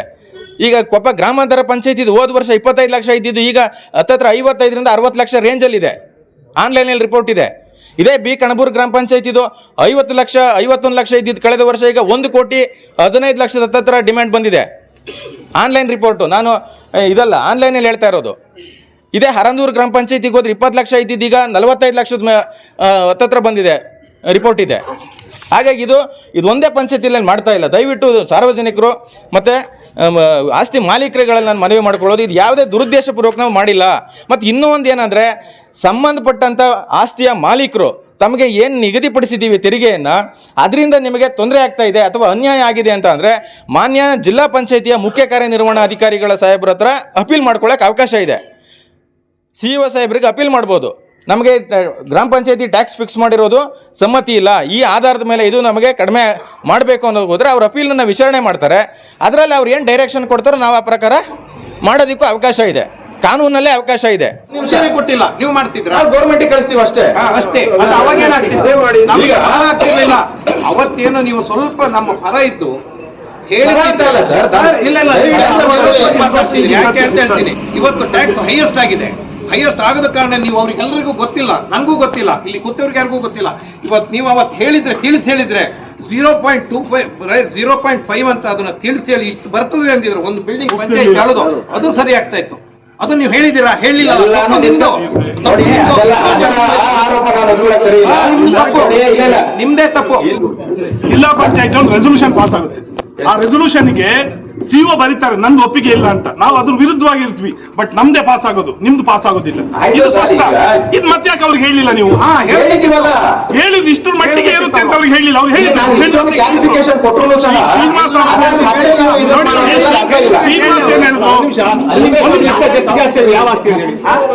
ಹಣ ಅಗತ್ಯ ಕೂರ್ಬೇಕಾದ್ರೆ ಜನ ಬೇಕಾಗಿಲ್ಲ, ಎಲ್ಲಿಂದ ಬೇಕಾದ್ರೆ ಮಾತಾಡ್ಬೋದು. ಯಾರೊಬ್ರು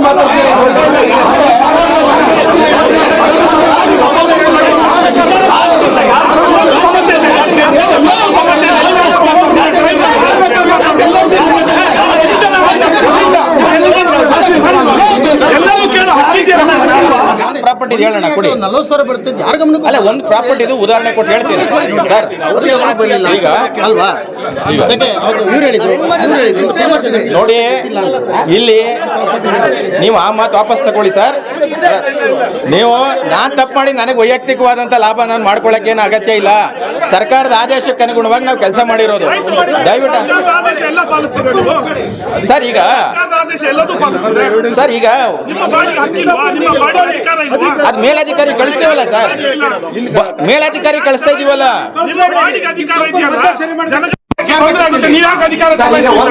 ಅವ್ರು ಮಾಡ್ತಾರೆ,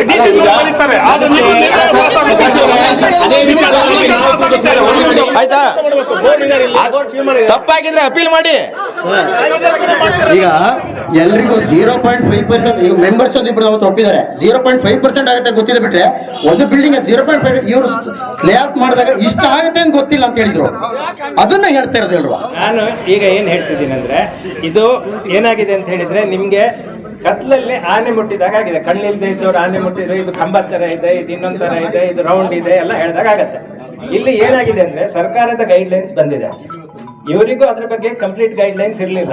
ಏನಾಗಿದೆ, ಅದ್ರ ಪ್ರಕಾರ ಇಷ್ಟು ಬರುತ್ತೆ ಅಂತ ಹೇಳ್ಬಿಟ್ಟು ಮೆಂಬರ್ಸ್ ಗಳಿಗೂ ಅಷ್ಟೊಂದು ಅಂದಾಜು ಮಾಡ್ಲಿಕ್ಕೆ ಸಾಧ್ಯ ಇಲ್ಲ. ಏನಾಗಿರುತ್ತೆ, ಈಗ ನಿಮ್ಗೆ ಅದ್ರ ಬಗ್ಗೆ ಫುಲ್ ಕ್ಲಾರಿಫಿಕೇಶನ್ ಇಲ್ಲದೆ ಇದ್ದಾಗ ಇಷ್ಟು ಕಂದಾಯ ಜಾಸ್ತಿ ಆಗತ್ತೆ ಅಂತ ಹೇಳ್ಬಿಟ್ಟು ನಾವ್ಯಾರು ಸಮೇತ ಗ್ರಾಮ ಸಭೆಗೆ ಹೋಗ್ಲಿಲ್ಲ. ತಪ್ಪು ನಮ್ದು ಇದೆ, ಅದನ್ನು ನಾವು ತಿಳ್ಕೊಂಡ್ಬಿಟ್ಟು ನಾವು ಮಾತಾಡ್ಬೇಕು. ಯಾಕಂತ ಹೇಳಿದ್ರೆ, ಗ್ರಾಮ ಸಭೆಗೆ ನಾವು ಹೋಗಿದ್ದಿದ್ರೆ ಈ ಗೈಡ್ ಲೈನ್ಸ್ ಬಂದಾಗ ನಾವು ಎಷ್ಟು ಬರ್ತದೆ ಅಂತ ಕೇಳಿಬಿಟ್ಟು ನಾವು ಹೇಳಲಿಕ್ಕೆ ಅವಕಾಶ ಇರ್ತಿತ್ತು.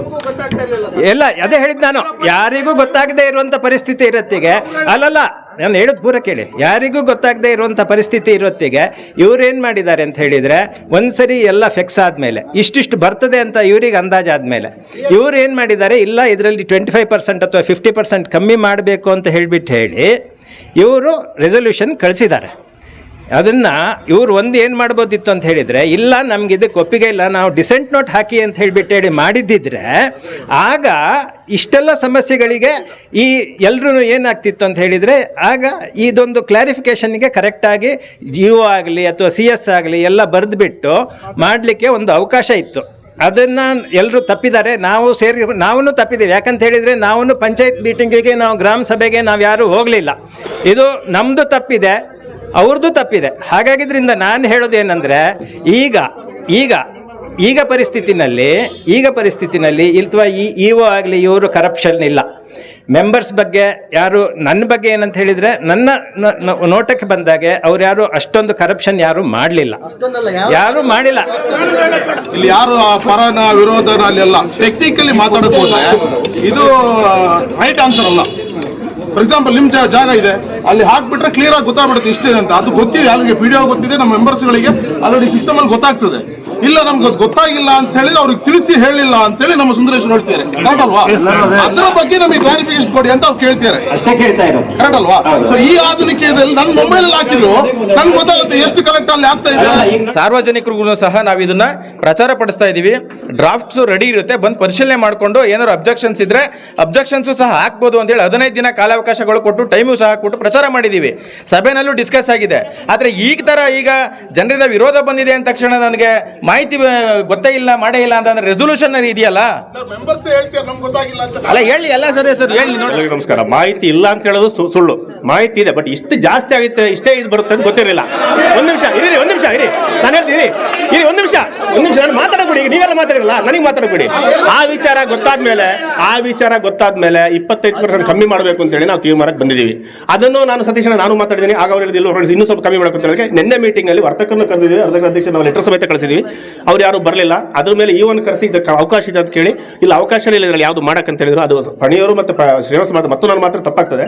ಆದ್ರೂ ಹೇಳ್ತೀನಿ, ಇಷ್ಟೆಲ್ಲ ಕ್ಲಿಯರ್ ಕೇಳಕ್ಕಿದೆ. ಆದ್ರೂ ಕಮ್ಮಿ ಮಾಡಕ್ಕೆ ಅವಕಾಶ ಇಲ್ಲ ಅಂತೇಳಿ ಆದ್ರೂ ಬಿಒ ಹೇಳಿ ಹೋದ್ಮೇಲೆ ನಾವು ಹೇಳಿದ್ವಿ, ಬೋರ್ಡ್ ಎಲ್ಲ ಸೇರ್ಕೊಂಡು ಅವ್ರ ಬೋರ್ಡ್ ಪರವಾಗಿ ನಾನೇ ಮಾತಾಡಿದ್ದೀನಿ. ಸರ್ ಇದೆಲ್ಲ ಆಗಲ್ಲ, ಈಗ ಏನು ಹೆಚ್ಚು ಮಾಡಿ ಅದ್ರ 50% ಕಮ್ಮಿ ಮಾಡಿ ಅಂತೇಳಿ ರೆಸಲ್ಯೂಷನ್ ಮಾಡಿ ಕಳಿಸಿ ಅಂತೇಳಿ ರೆಸಲ್ಯೂಷನ್ ಮಾಡಿ ಕಳಿಸಿ. ನಮ್ಮ ಜವಾಬ್ದಾರಿ. ಅದ್ರ ಮಧ್ಯೆ ಕೆಲವರೆಲ್ಲ ಮಾತಾಡ್ತೀವಿ, ಮೆಂಬರ್ಗಳು ಏನು ಗೊತ್ತಿಲ್ಲ, ರಾಜೀನಾಮೆ ಕೊಡಿ, ಅದೆಲ್ಲ ಅವಶ್ಯಕತೆ ಇಲ್ಲ. ಮಾತಾಡಿದ್ರೆ ಬೆಳಿಗ್ಗೆ ಮಾತಾಡಿ ಅದ್ರ ವಿಚಾರವಾಗಿ ನಾವು ಭ್ರಷ್ಟಾಚಾರ ಬಗ್ಗೆ ತುಂಬಾ ಹೇಳಕ್ಕಿದೆ ಸರ್. ಗಣಪತಿ ಬಿಡಲ 12 ಪಿಲ್ಲರ್ ಹಾಕಿ ಯಾರ್ಯಾರು ಲಕ್ಷಗಟ್ಟಲೆ ಮುಗಿದ್ರೆ ನನಗೆ ಗೊತ್ತುಂಟು. ಯಾವ್ಯಾವ ರೋಡ್ ವಾಪಸ್ ಅಲ್ಲ ಸರ್, ಹಿಂದೆ ಮಾತಾಡಿದ್ರೆ ಆಗ ನೀವು ಅವ್ರು ಹಿಂದೆ ಮಾತಾಡಿದ್ರಿ ಅಲ್ಲ ಸರ್. ಒಂದ್ ನಿಮಿಷ ನಾನು ಹೇಳ್ತಿರೋದು ಆ ಲೆಕ್ಕಕ್ಕೆ ಅವ್ರು ಫಸ್ಟ್ ಮಾತ್ರ ನೀವು ಅಧ್ಯಕ್ಷ ಮಾಡ್ಬೇಕಿತ್ತು. ನೀವು ಆಗ ಸುಮ್ಮನೆ ಕೂತ್ಕೊಂಡಿ ಪಾಪದವ್ರು ಮಾತಾಡೋದು ಅಧ್ಯಕ್ಷ ಮಾಡಿದ್ರೆ ಹೆಂಗಾಗ್ತದೆ? ನಾನು ಹೇಳ್ತಿರೋದು ಈಗ ನಾನು ಮಾತಾಡೋ ಕಾರಣ ಅವ್ರು ಮಾತಾಡೋದ್ರಿಂದ ಇದು ನಾನು ಮಾತಾಡ್ತೀನ ಇಲ್ಲ. ಈಗ ಟ್ಯಾಕ್ಸ್ ಬಗ್ಗೆ ನೀವು ಹೋರಾಟ ಮಾಡಿ ಸಂತೋಷ, ಸಾರ್ವಜನಿಕರಿಗೆ ಹೆಲ್ಪ್ ಆಗಬೇಕನ್ನೋ ಉದ್ದೇಶಕ್ಕೆ ನಾವು 50% ಕಮ್ಮಿ ಮಾಡಿದೀವಿ. ಕಮ್ಮಿ ಮಾಡಕ್ಕೆ ರೆಸಲ್ಯೂಷನ್ ಮಾಡಿ ಕಳಿಸಿದ್ವಿ. ಈಗ ನಾನು ನೆನ್ನೆ ಸದಸ್ಯರು ಮತ್ತೆ ಮಾತಾಡಿದ್ರೆ ಇಲ್ಲ CS ಬರ್ತಾರೆ ನಾಳೆ ಅಂದ್ರು.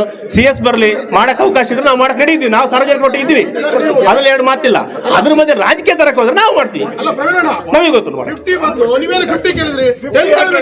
ಯಾವ್ದು ಸರ್ 10 ಕೇಳಕ್ಕೆ ಇಲ್ಲಿ ಒಂದು ವಿಚಾರ ಗೊತ್ತಾ? ಪಂಚಾಯತ್ ಡೆವಲಪ್ಮೆಂಟ್ ಆಗೋದು ತೆರಿಗೆಯಿಂದನೇ. ಅದು ಅರ್ಥ ಮಕ್ಕಳಿ ಪಂಚಾಯತ್ ಅದಕ್ಕೆ ಒಂದು ಪಾಯಿಂಟ್ ಹೇಳ್ತೀನಿ. ನಮ್ಮ ಬೋರ್ಡ್ ಬರತ್ತಿಗೆ ನಮ್ಮ ಪಂಚಾಯತ್ ಬರೀ 34,000 ರೂಪಾಯಿ. ಇವತ್ತು 18 ಲಕ್ಷ ಮಾಡಿಟ್ಟಿದ್ವಿ. ಇದೆಲ್ಲ ಈ ತರ ತೆರಿಗೆ ಮಾಡಿ ನಾವೇನ್ ಕೈ 1 ರೂಪಾಯಿ ಮುಟ್ಟಲ್ಲ. ನಾವು 1 ರೂಪಾಯಿ ಮುಟ್ಟಲ್ಲ. ನಾವು 1 ರೂಪಾಯಿ ಹಿಂದೆ ಇತ್ತು ಸರ್, ತೆಗೆದೋಳಿ ದಾಖಲೆ 35,000 ರೂಪಾಯಿ ಮಾತ್ರ ಕ್ಯಾಶ್ ಇತ್ತು. ನಾವು ಬರ್ತಾ ಪಂಚಾಯತಿ ಬೋರ್ಡ್ ಅಲ್ಲಿ ವರ್ಗ 1ರಲ್ಲಿ ಇದರಲ್ಲಿ ಅಕೌಂಟ್ ಅಲ್ಲಿ ತೆಗೆದು ನೋಡಿ, ನಾವೇನು ಸುಳ್ಳೆಲ್ಲ ತೆಗೆದು ನೋಡಿ ದಾಖಲೆಗಳು 36,000 ರೂಪಾಯಿ ಇತ್ತು. ಚೆಕ್ ಹೋಗಿ ಬೌನ್ಸ್ ಆಗಿ ವಾಪಸ್ ಬಂತು ವನಿತಾ ಮೇಡಮ್ ಇದ್ದಾಗ. ಅದು ಬೇಜಾರು ನಮಗಿದೆ. ಇವತ್ತು 17 ಲಕ್ಷ ಮಾಡಿಟ್ಟಿದ್ದು ಇದೇ ತರ ತೆರಿಗೆ ಕಲೆಕ್ಷನ್ ಮಾಡಿದ್ದು ನಾವು ಕೈಯಿಂದ ಹಾಕಿಲ್ಲ ಅಥವಾ ನಾವು ಕೈಯಿಂದ ತಿಂದಿಲ್ಲ. ಆಯ್ತಾ? ಟ್ಯಾಕ್ಸ್ ಜಾಸ್ತಿ ಆಗಿದ ಬಗ್ಗೆ ನಮಗೂ ಬೇಜಾರಿದೆ. ಅದನ್ನು ಕಮ್ಮಿ ಮಾಡಬೇಕು ಅನ್ನೋ ಉದ್ದೇಶಕ್ಕೆ 50% ಕಮ್ಮಿ ಮಾಡಬೇಕು ರೆಸಲ್ಯೂಷನ್ ಪಾಸ್ ಮಾಡಿ ಇಒ ಮುಖಾಂತರ ನಿನ್ನೆ ಸರ್ಕಾರಕ್ಕೆ ಬರೀತೀವಿ. ಇದಿಷ್ಟು ನಮ್ದು ಕ್ಲಿಯಾರಿಟಿ ಕೊಡ್ತೀವಿ. ಮತ್ತೆ ಅದ್ರ ಬಗ್ಗೆ ಅದಕ್ಕೆ ನಾನು ಯಾಕೆ ಹೇಳಿದೆ, ಮೆಂಬರ್ಗಳು ಸರಿ ಇಲ್ಲ, ರಾಜೀನಾಮೆ ಕೂಡ ಹಂಗೆಲ್ಲ ಮಾತಾಡಿದಕ್ಕೋಸ್ಕರ ನಾನು ಹಂಗೆ ಮಾತಾಡೆ. ದಯವಿಟ್ಟು ಬೇಜಾರು ಮಾಡಬೇಡಿ. ಟ್ಯಾಕ್ಸ್ ಕಮ್ಮಿ ಮಾಡೋದ್ರಲ್ಲಿ ನಾವು ಇಡೀ ಮೆಂಬರ್ 14 ಜನನು ಒಪ್ಪಿಗೆ ಕೊಟ್ಟು ಟ್ಯಾಕ್ಸ್ ಕಮ್ಮಿ ಮಾಡ್ಬೇಕಂತ ಹೇಳ್ತೀವಿ ಅಷ್ಟೇ ಬಿಟ್ಟರೆ ಟ್ಯಾಕ್ಸ್ ಜಾಸ್ತಿ ಮಾಡೋದ್ರ ಬಗ್ಗೆ ನಮ್ದು ವಿರೋಧ ಇದೆ. ಅದ್ರ ಬಗ್ಗೆ ನಾವು ಮಾತಾಡಿದ್ವಿ. ಇವ ಮುಖಾಂತರ ನಿನ್ನೆ ಮಾತಾಡಿ ಅದನ್ನು ನಾವು ರೆಸಲ್ಯೂಷನ್ ಮಾಡಿ ಕಳಿಸಿದ್ವಿ. ಮುಂದಿನ ಏನು ಬರುತ್ತೆ ಕಮ್ಮಿ ಮಾಡ್ತೀವಿ. ಅದ್ ಗ್ಯಾರಂಟಿ. ನಿಮ್ಮ ಅಭಿವೃದ್ಧಿಗೆ ನೀವು ಬಳಕೆ ಮಾಡ್ಕೊಳ್ಳೋಕೆ ಅವಕಾಶ. ನೀವು 24% ಸರ್ಕಾರಕ್ಕೆ ಹೋಗ್ತದೆ. ಎಲ್ಲಿದೆ ಗೈಡ್ಲೈನ್ ತೋರಿಸಿ ನಮ್ಗೆ. ಎಲ್ಲಿದೆ ಸರ್? ಎಲ್ಲಿ ಕೊಡಿ. 27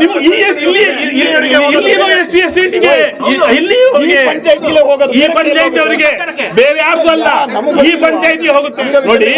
ಯಾವುದೇ ಕಾರಣಕ್ಕೆ ನೀವು ಒಂದು ಸರ್ಕಾರ ಇದನ್ನ ನೀವು ಮಂದಟ್ಟು ಮಾಡಬೇಕು. ಕಂದಾಯ ಇಲಾಖೆದ್ದು ಕಂದಾಯ ಪರಿಷ್ಕರಣೆ ಕಂದಾಯ ಇಲಾಖೆಯಲ್ಲಿ ಕೇಳೋದಲ್ಲ, ಗ್ರಾಮೀಣ ಅಭಿವೃದ್ಧಿ ಇಲಾಖೆಯಲ್ಲಿ ಕೇಳಬೇಕು ನಾವು. ಇದು ವ್ಯವಸ್ಥೆ. ಇದು ವಜ್ರಪ್ಪಣ್ಣ ಹೇಳಿದ್ರು, ಕೊನೆ ಪಕ್ಷ ನೀವು ಕನ್ಸಲ್ಟ್ ಮಾಡಿ ಯಾರನ್ನಾದ್ರು ಗೊತ್ತಿದ್ದವ್ರನ್ನ. ಈ ರಾಜೇಶ್ ಅಣ್ಣ ಇದ್ದಾರೆ, ವಿಚಾರವಂತರು, ಅವರಿಂದ ಇಂಜಿನಿಯರ್ ಆಗಿ ಪಂಚಾಯತ್ ಚೇರ್ಮನ್ ಆಗಿ ಕೆಲಸ ಮಾಡಿದವರು. ಜಯಂತಿ ನಾಗರಾಜ್ ಅಕ್ಕ ಇದ್ದಾರೆ, ತಾಲೂಕ್ ಪಂಚಾಯತ್ ಅಧ್ಯಕ್ಷ ಆದವರು. ಕರ್ಸಿ ಕೂತ್ಕೊಂಡು ವಿಚಾರ ಮಾಡಿ. ನಿಮ್ಗೆ ಏನ್ ಕಷ್ಟಪ್ಪ? ನಮ್ಮವ್ರನ್ನ ಕರೆಯಕ್ ಬೇಡ, ನಿಮ್ಮವ್ರು ಇದಾರಲ್ಲ ನಾಯಕರುಗಳು. ಅಲ್ಲಲ್ಲ ಹೇಳಿದ್, ಒಬ್ಬ ತಾಲೂಕ್ ಪಂಚಾಯತ್ ಅಧ್ಯಕ್ಷ ಆಗಿ ಜಯಂತಿ ಅಕ್ಕ ಇದ್ದಾರೆ, ಕರೀರಿ. ಒಬ್ಬ ಪ್ರಾಮಾಣಿಕ ರಾಜಕಾರಣಿ, ಒಂದೇ ಪಕ್ಷದಲ್ಲಿ ರಾಜಕಾರಣ ಮಾಡ್ಕೊಂಡ್ ಬಂದವರು, ಕರೀರಿ. ಗೌರವ ಇದೆ ನಮ್ಗೆ ಅವ್ರ ಮೇಲೆ. ಅವ್ರನ್ನ ಕರೀರಿ. ನಿಮ್ಮ ತಾಲೂಕ್ ಪಂಚಾಯತ್ ಅಧ್ಯಕ್ಷರವರು ಹೌದಲ್ಲ ಹೇಳಿ ಸುಬ್ರಜಣ್ಣ? ಅದನ್ನ ಬಿಟ್ಟು ಅಲ್ಲ ಪರಿಣ. ಈಗ ನಿಮ್ಗೆ ಅನುಭವದ ಕೊರತೆ ಇದ್ರೆ, ನಿಮ್ಗೆ ಅನುಭವದ ಕೊರತೆ ಇಲ್ಲ, ಯಾಕೆ ನೀವು 2ನೇ ಸಲ ಪಂಚಾಯತಿ ಮೆಂಬರ್ ಆದವರು. ನಿಮ್ಗೆ ಅಂತದಿದ್ರೆ ನಿಮ್ಮ ಸೀನಿಯರ್ ಲೀಡರ್ಗಳನ್ನ ಕರೆಸಿ ನೋಡಿ, ತರ ಆಗ್ತಿದೆ, ನೀವು ಚರ್ಚೆ ಮಾಡ್ಬೇಕಾಗಿತ್ತಲ್ಲ. ಚರ್ಚೆ ಮಾಡಿದ್ರೆ 50% ಕಮ್ಮಿ ಮಾಡಿದ್ದು. ಈಗ ಏನ್ ಹೇಳ್ತೀರಿ? ನಿಮ್ಗೆ ಇವ ಹೆಂಗೆ ಹೇಳ್ತಾರೆ ನೀವು ಕಮ್ಮಿ ಮಾಡಕ್ ಬರಲ್ಲ ಅಂತೇಳಿ? ಹೆಂಗೆ ನಮ್ಗೆ ಸುಪ್ರೀಮಾ? ನಿಮ್ಮ ಬಾಡಿಗೆ ನೀವೇ ಸುಪ್ರೀಮು. ನಿಮ್ಮ ಬಾಡಿಗೆ ನೀವೇ ಸುಪ್ರೀಂ. ವೆಂಕಟೇಶ್ ಅಣ್ಣ ಗೊತ್ತಿಲ್ಲದೆ ಏನೇನೋ ಹೇಳ್ಬೇಡಿ ವೆಂಕಟೇಶ್ ಅಣ್ಣ. ಜನಗಳಿಗೆ ಯಾಕೆ ದಿಕ್ ತಪ್ಪಿಸ್ತೀರಿ? ನಾನು ಯಾವ್ಯಾವ ಮಾತಾಡಿದ್ದೀನಿ ಅದಕ್ಕೆಲ್ಲದಕ್ಕೂ ನಾನು ಬದ್ಧನೆ ಯಾವಾಗ್ಲೂ. ಅದ್ರಲ್ಲೇನು ಹೇಳಿ ಮಾತೇ ಇಲ್ಲ. ತನಿಖೆಗೂ ಸಿದ್ಧ. ಕೇಸ್ ಹಾಕ್ಬೋದು, ಮಾನನಷ್ಟ ಮುಕದ್ದಮೆ ಹಾಕಿ ನನ್ನ ಮೇಲೆ, ನಂಗೇನು ಬೇಜಾರಿಲ್ಲ. ಆಗ್ಲಿ, ಸತ್ಯ ಹೊರಗೆ ಬನ್ನಿ. ನಿನ್ನೆ ಮೀಟಿಂಗ್ ಅಲ್ಲಿ ಇದೇ ವಿಚಾರನ ಡಿಸ್ಕಸ್ ಮಾಡಿ, ಈಗ ಸ್ವತ್ತಿನ ಈಗ 3 ಫ್ಲೋರ್ ಇದೆ, ಅದನ್ನ 2 ಫ್ಲೋರ್ ಮಾಡೋಕ್ಕಾಗಲ್ಲ. ಈಗ ಗೌರ್ಮೆಂಟ್ 6,000 ರೂಪಾಯಿ ಫಿಕ್ಸ್ ಮಾಡಿದೆ. ಆ 6,000 ರೂಪಾಯಿ SHಗೆ 5,200 ರೂಪಾಯಿ, ಅದರ್ ಪ್ಲೇಸಸ್ಸು 7,800 ರೂಪಾಯಿ ಅಪ್ರೂವ್ಡ್ ಲೇಔಟ್ಸ್ಗೆ. ಆ ರೇಟ್ಸು ಗೌರ್ಮೆಂಟಿಂದ ಒಂದು ನಿಮಿಷ ಅಪ್ರೂವ್ಡ್ ಆಗಿ ಬಂದಿರೋದು. ಸೊ ಅದನ್ನು ಕಡಿಮೆ ಮಾಡೋಕ್ಕೆ ನಮಗೆ ಅಧಿಕಾರ ಇಲ್ಲ. ಈಗ ಇವೆರಡು ಅಮೌಂಟಲ್ಲಿ ಎರಡರಲ್ಲಿ ವಿಸ್ತೀರ್ಣ ಕಡಿಮೆ ಆಗಲಿಲ್ಲ, ಇದು ರೇಟ್ ಕಡಿಮೆ ಆಗಲಿಲ್ಲ ಅಂತ ಅಂದರೆ ಟ್ಯಾಕ್ಸ್ ಕಡಿಮೆ ಆಗಲ್ಲ. ಅದಕ್ಕೆ ನಿನ್ನೆ 50% ಏನು ಇಲ್ಲಿಯ ನಾಗರಿಕರ ಹಿತದೃಷ್ಟಿಯಿಂದ ಕಡಿಮೆ ಮಾಡ್ಬೇಕಂತ ಬೋರ್ಡ್ನವ್ರು ಹೇಳಿದ್ದಾರೆ. ಅದನ್ನು ನಾವು ಮೇಲಧಿಕಾರಿಗಳು ಕಳಿಸ್ತೀವಿ. ಅವ್ರು ಅದನ್ನು ಪರಿಶೀಲನೆ ಮಾಡಿ ಏನು ಡೈರೆಕ್ಷನ್ ಕೊಡ್ತಾರೆ ಆ ಪ್ರಕಾರವಾಗಿ ಕ್ರಮವನ್ನು ಮಾಡ್ತೇವೆ. ಡೆವಲಪ್ಮೆಂಟ್ ಆಧಾರದ ಮೇಲೆ ಇದು ಮಾಡ್ತಾ ಇಲ್ಲ. ಇದು ಸರ್ಕಾರ ಅಲ್ಲಲ್ಲ, ಮಾರ್ಚ್ 22ರಲ್ಲಿ ಕರ್ನಾಟಕ ಸರ್ಕಾರದ ವಿಧಾನಸಭೆಯಲ್ಲಿ ಆ ಒಂದು ಗೆಜೆಟ್ ಆಗಿ ಅಪ್ರೂವಲ್ ಆಗಿ ಬಂದಿರುವಂತ ಕಾಯ್ದೆ ಅದು. ಈಗ ಅದಕ್ಕೆ ವಿರುದ್ಧವಾಗ್ಲೂ ಸಹ ನಾವಿಲ್ಲಿ ನಿರ್ಣಯ ಪಾಸ್ ಮಾಡಕ್ ಬರಲ್ಲ. ಅಲ್ಲಲ್ಲ, ಗ್ರಾಮ ಪಂಚಾಯತಿ ಮಾಡಿದ್ರು ಸರ್ಕಾರದ ಆದೇಶಕ್ಕೆ ವಿರುದ್ಧವಾಗಿ ಒಂದು ಇದಾಗ್ತದೆ ಅನ್ನುವಂಥದ್ದು ಇರ್ತದೆ. ಅದನ್ನು ಹೇಳಿದ್ದಾರೆ, ಅದು ನಾವು ತಿಳಿಸಿದೀವಿ. ಶುದ್ಧ ಕುಡಿಯುವ ನೀರು ಕೊಡಬೇಕು ಅಂತ ಹೇಳ್ಕೊಡ್ತೀವಿ. ಸರ್ಕಾರದ ಆದೇಶ, ಸರ್ಕಾರ ನೀವೇನೋ ನಮಗೆ ಕೊಡ್ತೀರಾ? ಅಲ್ಲ, ಒಂದ್ ನಿಮಿಷ. ಎಲ್ಲದೂ ಕಾನೂನು ಒಳಗೆ ನೋಡೋದು ಅಂತಾದ್ರೆ, ಎಲ್ಲದೂ ಕಾನೂನು ಒಳಗೆ ಮಾಡೋದು ಅಂತಾದ್ರೆ ಸಾಧ್ಯ. ನಿಮ್ಗೇನ್ ಹೇಳ್ತಾರೆ? ನೀವು ಹೆಡ್ ಕ್ವಾರ್ಟರ್ಸ್ ಅಲ್ಲಿ ಇರ್ಬೇಕು ಅಂತ ನಿಮಗೆ ಮನೆ ಕಟ್ಟಿಕೊಟ್ಟಿದ್ದಾರೆ ಸರ್. ಈಗ ಅಲ್ಲಲ್ಲ, ಈಗ ಇದು ಅಲ್ಲ, ಈಗ ಒಂದ್ ನಿಮಿಷ ಈಗ ಸತೀಶ್ ನಾನು ನೀವು ಜಿಲ್ಲಾ ಪಂಚಾಯತ್ 3 ಸರಿ ಅಧ್ಯಕ್ಷರಾಗಿದ್ದೀರಿ. ಜಯಪುರ ಕುಡಿಯುವ ಶುದ್ಧ ನೀರು ಕೊಡ್ಬೋದಿತ್ತಲ್ಲ, ಯಾಕೆ ಕೊಡ್ಲಿಲ್ಲ? ನಾನು ಕೇಳಿದ ಶುದ್ಧ ನೀರು, ನೀವು ಕೇಳಿದ ಕೇಳ್ತೀವಿ. ಶುದ್ಧ ನೀರು ಕೊಡ್ಬೋದಿತ್ತಲ್ಲ, ನಾವಿಷ್ಟೆಲ್ಲ ಹಿಂದಿನ ಬೋರ್ಡ್ ಮನುಷ್ಯ ಅವ್ರು ಕೊಡ್ಬೋದಿತ್ತಲ್ಲ. ಜಯಪುರ ಜನ ಕಾಣ್ತಿಲ್ವಾ? ಈಗ ಮಾತ್ರ ಜಯಪುರ ಜನ ಕಾಣ್ತಿದ್ಯಾ? ಕಂಡೀಷನ್ ನೀವ್ ಹೇಳಿ. 3 ಸರಿ ಜಿಲ್ಲಾ ಪಂಚಾಯತ್ ಅಧ್ಯಕ್ಷರಾಗಿ ಮಾಡಕ್ಕಾಗಿಲ್ಲ. ನಾವು ಒಂದು ಬೋರ್ಡ್ ಹಿಂದಿನ ಬೋರ್ಡ್ ಅವ್ರದ್ದು ಅವ್ರು ಮಾಡಕ್ಕಾಗಿಲ್ಲ. ಈಗ ಒಂದು ಬೋರ್ಡ್ ಸರಿ ಇಲ್ಲ ಅಂತ ಹೇಳಿದ್ರೆ ಅದೇ ಅನ್ಯಾಯ ಆಗ್ತದೆ.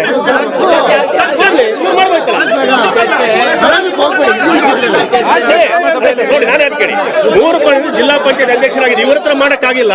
ಒಂದು ಟರ್ಮ್ ನಾವು ಮಾಡಬೇಕು. ಯಾವ ಮಧ್ಯಾಹ್ನದ ವೇಳೆಗೆ ಜಯಪುರಕ್ಕೆ ಆಗಮಿಸಿದ ಶಾಸಕ TD ರಾಜೇಗೌಡ ಪ್ರತಿಭಟನಾ ಸಭೆಯನ್ನು ಉದ್ದೇಶಿಸಿ ಮಾತನಾಡಿ 2022ನೇ ಸಾಲಿನಲ್ಲಿದ್ದ ತೆರಿಗೆಯನ್ನು ಮುಂದುವರಿಸುವ ಕುರಿತು ಸಚಿವ ಪ್ರಿಯಾಂಕ್ ಖರ್ಗೆ ಅವರೊಂದಿಗೆ ಚರ್ಚಿಸಲಾಗುವುದು. ಜಯಪುರ ಭಾಗದ SR ವ್ಯಾಲ್ಯೂ ಜಾಸ್ತಿಯಾಗಿರುವುದರಿಂದ ಕಂದಾಯ ಏರಿಕೆಯಾಗಿದೆ ಎನ್ನುವುದು ಪಂಚಾಯಿತಿಯ ವಾದವಾಗಿದೆ. ತಕ್ಷಣವೇ ಪಂಚಾಯಿತಿಯು ತುರ್ತು ಸಭೆ ನಡೆಸಿ ಒಂದು ತೀರ್ಮಾನವನ್ನು ತೆಗೆದುಕೊಂಡು ಆ ಕುರಿತು ವರದಿಯನ್ನು ಸರ್ಕಾರಕ್ಕೆ ಕಳಿಸಿಕೊಡುವಂತೆ ಜಿಲ್ಲಾ ಪಂಚಾಯಿತಿ CEO ಅವರಿಗೆ ಸೂಚಿಸಲಾಗುವುದು ಎಂದರು. ಸಂಬಂಧಪಟ್ಟ ಮೇಲಧಿಕಾರಿಗಳಿಗೆ ಹೇಳಿ, ಸದ್ಯದ ವಾಸ್ತುಸ್ಥಿತಿಯಲ್ಲಿ ಈ ಎಲ್ಲಾ ಕಾರಣಗಳಿಂದ ನಮ್ಗೆ ಒಂದು 2 ವರ್ಷದ ಮಟ್ಟಿಗೆ ಈ ಕಂದಾಯನ ಕಟ್ಟಕ್ಕಾಗೋದಿಲ್ಲ. ಕಟ್ತೀವಿ, ಹಂತ ಹಂತವಾಗಿ ಕಟ್ಟಕ್ಕೆ ನಾವು ಬದ್ಧರಾಗಿ ಅಂತ ಹಂತ ಹಂತವಾಗಿ ಕಟ್ತೀವಿ. ನೀವು ಏಕಾಏಕಿ ಒಂದೇ ಸಲ 10,000 ಇದ್ದಂಗೆ 40,000 ಹಾಕಿದೆ ಕಟ್ಟೋದು ಕಷ್ಟ ಅನ್ನೋದನ್ನ ತಮ್ಮ ಗಮನಕ್ಕೆ ತಂದು ತಾವು ಸಭೆಯನ್ನು ಉದ್ದೇಶಿಸಿ ಬೇಕಾದ್ರೆ ಅಧಿಕಾರಿಗಳ ಹತ್ರ ಮಾಹಿತಿ ತಗೊಂಡು ಮಾತಾಡಬೇಕು ಅಂತ ಹೇಳಿ ನಮ್ಮನ್ನು ಮನವಿ ಮಾಡ್ಕೊಳ್ತೇವೆ. ಅಧ್ಯಕ್ಷರು ಹಾಗೂ ವರ್ತಕರ ಸಂಘದಿಂದ ಹಾಗೂ ಸಾರ್ವಜನಿಕ ಪರವಾಗಿ ಶಾಸಕರಿಗೆ ಒಂದು ಮನವಿ ಪತ್ರವನ್ನು ಕೊಡ್ತಾ ಇದ್ದೀವಿ.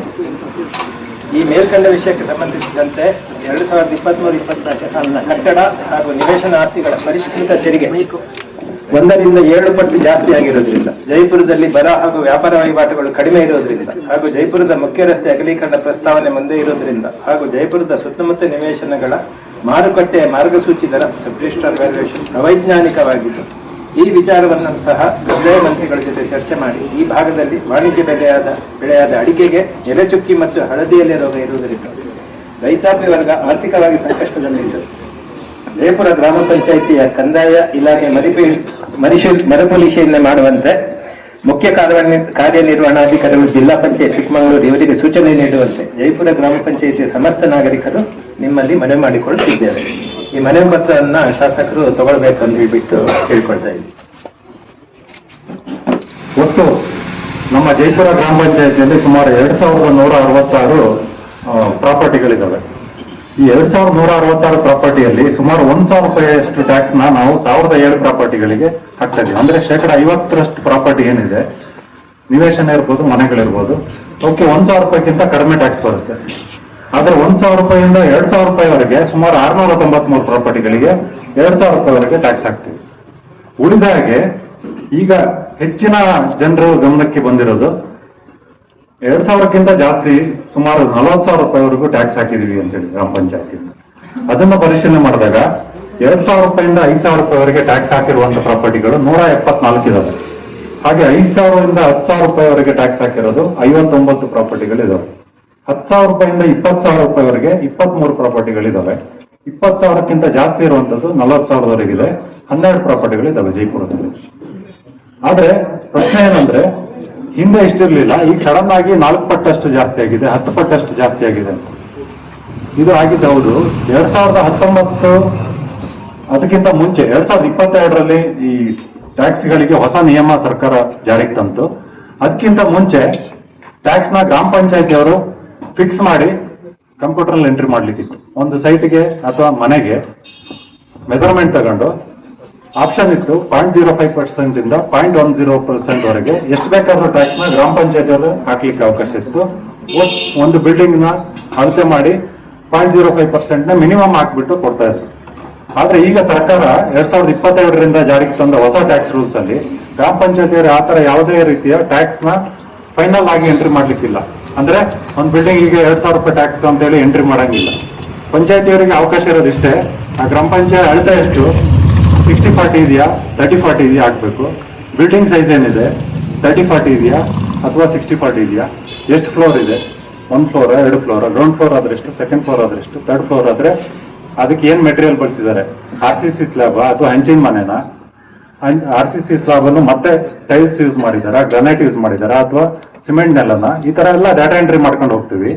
ಅದು ಕ್ಯಾಲ್ಕುಲೇಷನ್ ಮತ್ತೆ ಸ್ಟೇಟ್ ಹೈವೇ ಪಕ್ಕ ಬರುತ್ತಾ, ನ್ಯಾಷನಲ್ ಹೈವೇ ಪಕ್ಕ ಬರುತ್ತಾ, ಡಿಸ್ಟ್ರಿಕ್ಟ್ ಮೇನ್ ರೋಡ್ ಅಥವಾ ಪಂಚಾಯತ್ ರಸ್ತೆನ, ಇದೆಲ್ಲನೂ ಎಂಟ್ರಿ ಮಾಡೋದಷ್ಟೇ ಪಂಚಾಯತಿ ಕೆಲಸ. ಅದಾದ್ಮೇಲೆ ಕ್ಯಾಲ್ಕುಲೇಷನ್ ಆಟೋಮೆಟಿಕ್ ಆಗಿ ಕಂಪ್ಯೂಟರ್ ತಗೊಂತಿದೆ. ಹಾಗಾಗಿ ಇಲ್ಲಿ ಗ್ರಾಮ ಪಂಚಾಯತಿಯವರು ಅಳತೆ ಮಾತ್ರ ಹಾಕ್ತಾರೆ, ಆ ಬಿಲ್ಡಿಂಗ್ ಏನ್ ಟೈಪ್ ಅಂತ ಹಾಕ್ತಾರೆ, ಅದಾದ್ಮೇಲೆ ಏನೂ ಆಪ್ಷನ್ ಇಲ್ಲ ಅವರಿಗೆ.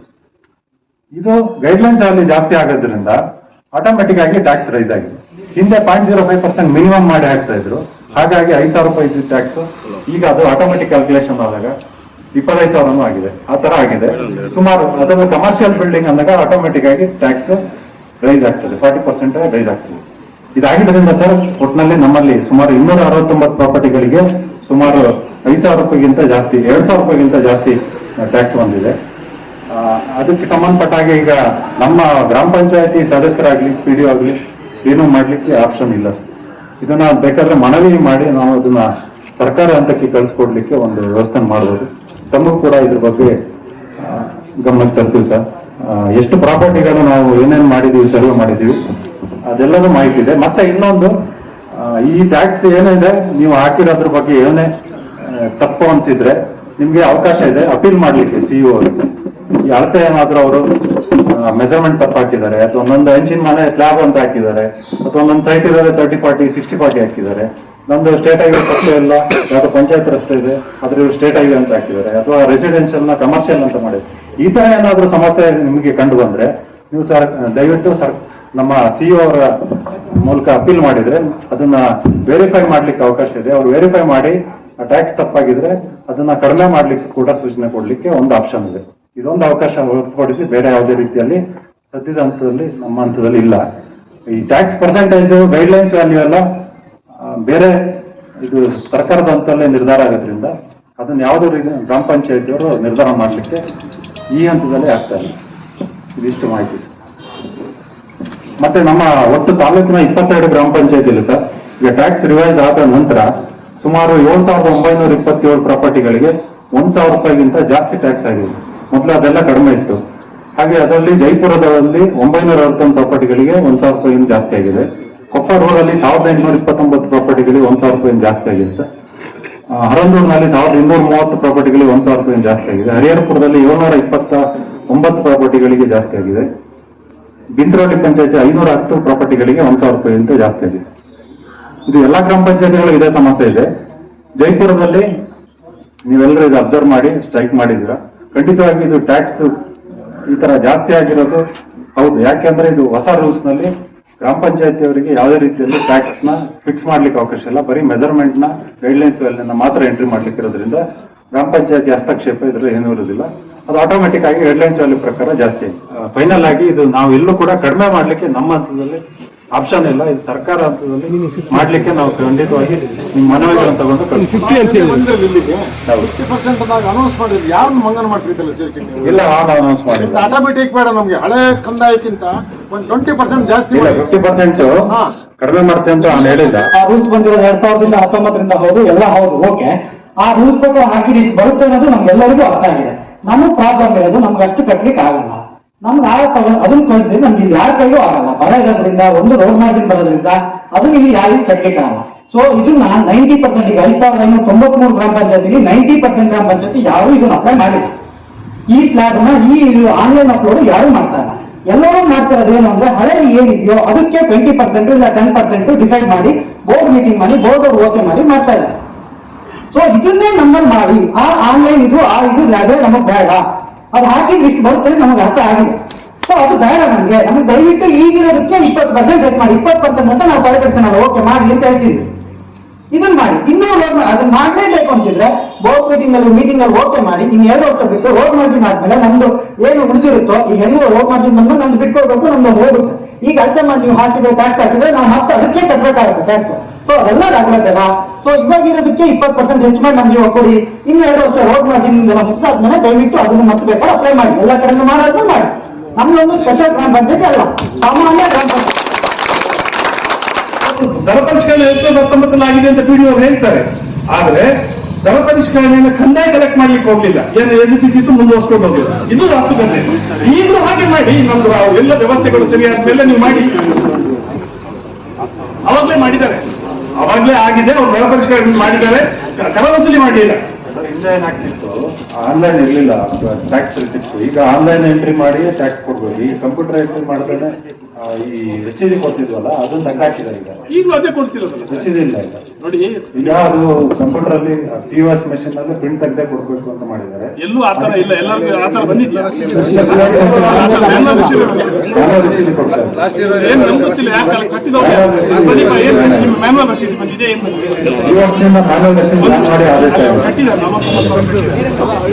ಮ್ಯಾನುವಲ್ ಏನ್ ಇಲ್ಲ,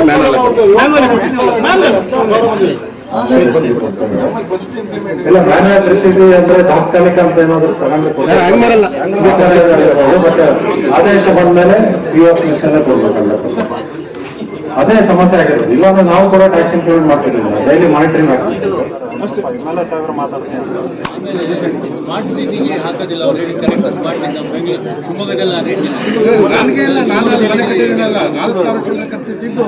ಪಂಚಾಯತಿ ಮುಖ್ಯ ಕಾರ್ಯನಿರ್ವಹಣಾಧಿಕಾರಿಗಳು ಮತ್ತು PDO ಕೊಟ್ಟ ಮಾಹಿತಿ ಮೇರೆಗೆ ಯಾವುದೇ ಒಂದು ದರ ನಿಗದಿ ಆಗಬೇಕಾದ್ರೆ ಅಂದಾಜು 3-4 ಕೊಟ್ಟು 5 ಕೊಟ್ಟು 6 ಕೊಟ್ಟು ಹಂತ ಹಂತವಾಗಿ ಜಾಸ್ತಿ ಮಾಡ್ಕೊಂಡು ಬಂದಿರ್ತಕ್ಕಂಥದ್ದು ನಾವು ನೋಡಿದ್ದೇವೆ. ನಾವು ತೆರಿಗೆ ಹಾಕಿದ ಮೇಲೆ ಮತ್ತೆ ರಸ್ತೆ ಅಗಲೀಕರಣ ಮಾಡಿದ ಮೇಲೆ ತೆರಿಗೆ ಹಾಕ್ತೀವಿ. ತೆರಿಗೆ ಹಾಕಿದ್ರೆ ಅದಷ್ಟಕ್ಕೂ ಅವರಿಗೆ ಇದೇ ಹಂತದ ಪರಿಹಾರ ಕೊಡ್ಬೇಕಲ್ಲ. 3-4 ಕೊಟ್ಟು ದೊಡ್ಡ ಪರಿಹಾರ ಕೊಡ್ಬೇಕಾಗ್ಬೇಕು. ಅದನ್ನೆಲ್ಲದನ್ನು ಗಮನದಲ್ಲಿ ಇಟ್ಕೊಂಡು ಗ್ರಾಮ ಪಂಚಾಯತಿಯ ಅಧಿಕಾರಿಗಳು, ನೀವು ಗ್ರಾಮ ಪಂಚಾಯತಿ ಅಧ್ಯಕ್ಷ ಸದಸ್ಯರು ಕರೆದು ವರ್ತಕರ ಸಭೆ ನಡೆಸಬೇಕು. ಈ ರೀತಿ ಸರ್ಕಾರ ಸುತ್ತೋಲೆ ಬಂದಿದೆ, ನಮಗೆ ಇದ್ರ ಪ್ರಕಾರ ನಾವು ಸರ್ವೆ ಮಾಡಿ ಸರ್ಕಾರಕ್ಕೆ ಮಾಹಿತಿಯನ್ನು ಅಪ್ಲೋಡ್ ಮಾಡಬೇಕಾಗ್ತದೆ. ಅದ್ರ ಮೇಲೆ ಸರ್ಕಾರ ತೆರಿಗೆ ನಿಗದಿ ಮಾಡುತ್ತೆ ಅನ್ನೋದು ಅದು ಇರ್ತಕ್ಕಂಥ ಅಂಶ. ಈಗಾಗಲೇ ನಾನು ಜಿಲ್ಲಾ ಪರಿಷತ್ತಿನ ಮುಖ್ಯ ಕಾರ್ಯನಿರ್ವಹಣಾಧಿಕಾರಿಗಳ ಹತ್ರ CEO ಅವ್ರಿಗೆ ಚರ್ಚೆ ಮಾಡಿದ್ದೀನಿ, ಗೋಪಾಲಕೃಷ್ಣ ಅವರು.